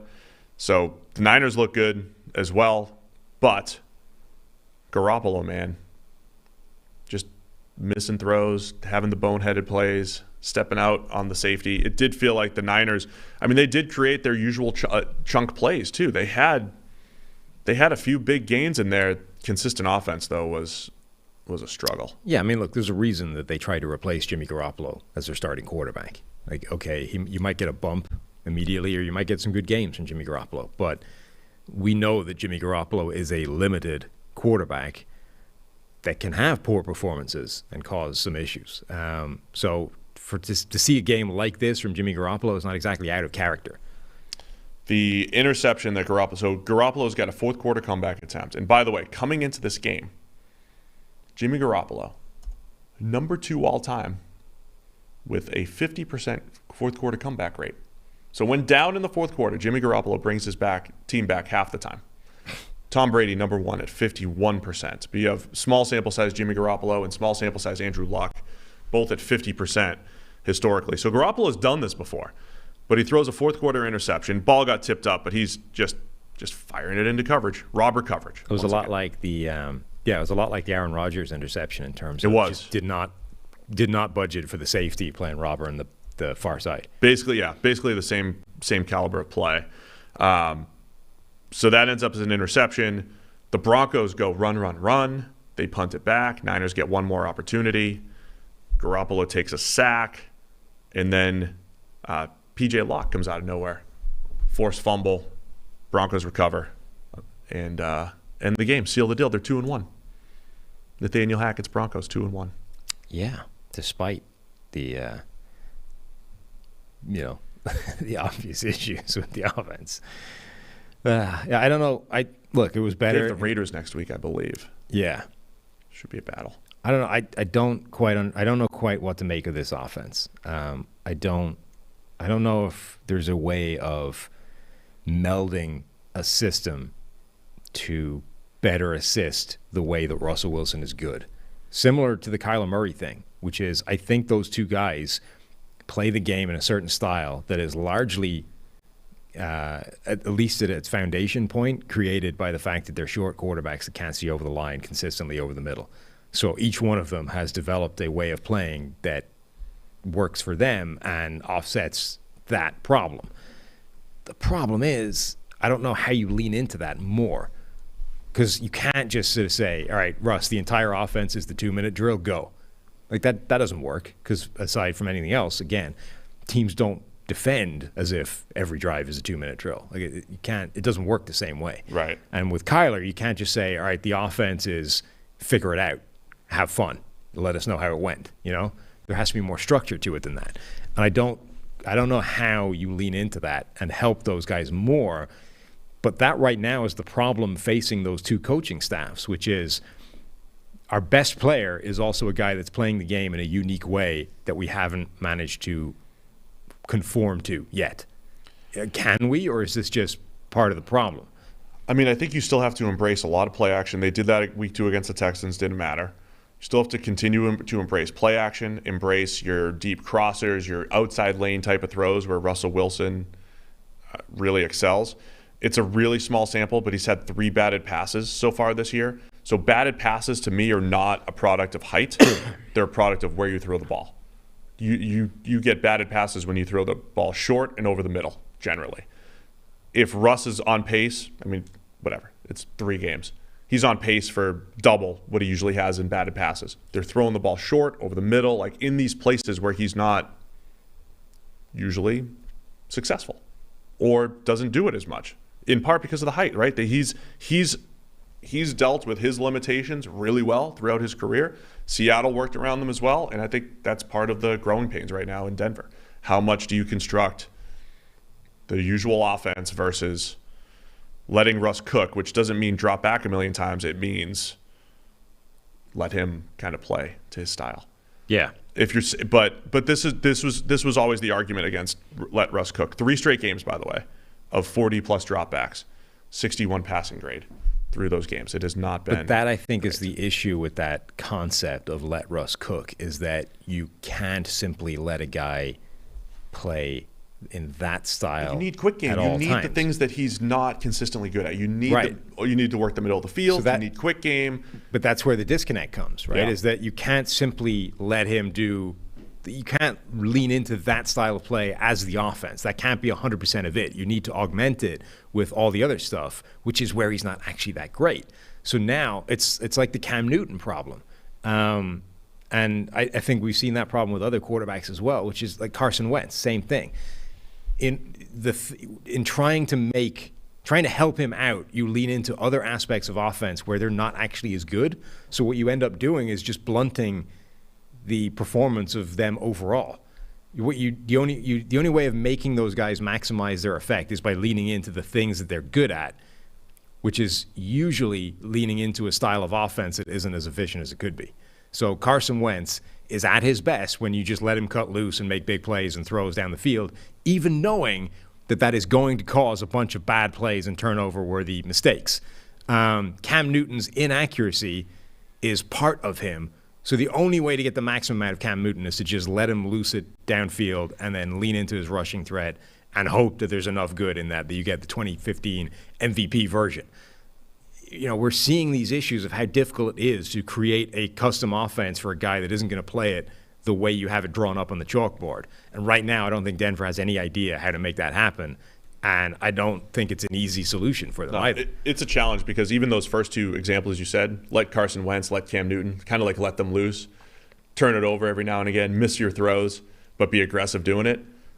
That's like a tough coaching conversation. Most coaches aren't. Yeah. They're not even speaking that language, right? It's like, how do I fit my offense to this guy? It's not like chuck it down the field, embrace variance. That's it's not really a common thing. Our going back to the other quarterback situation, our buddy Josh Norris had a good tweet, which is the piece of the Trey Lance conversation that wasn't stressed enough is that Jimmy G also makes mind-numbing mistakes, only without the upside. Like this is No, it's true. This is the argument I was making all last year, which is the volume of bad plays Jimmy G's making at this point. It would be quite difficult for Trey Lance to play significantly worse than this, and he brings you the threat of the things that Kyle Shanahan can do with a rushing threat at quarterback. And the big plays and the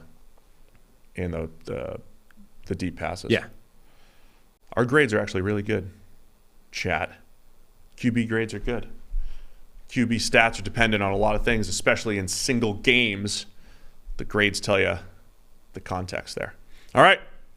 2.5 hours. Right on the button. Beautiful. Week 3 in the books. Giants, Cowboys tonight. Enjoy that. But, we'll be back again on Wednesday with our midweek show previewing Thursday Night Football. Bengals, Dolphins should be an awesome one. And, be sure to hit that thumbs up on the way out. I need Dallas to cover to get to a miserable 500 for the week. Dude, I didn't start counting my picks till like week 7 last year. I think we need to do that once again. All right, thanks to everybody for tuning in. See you again on Wednesday.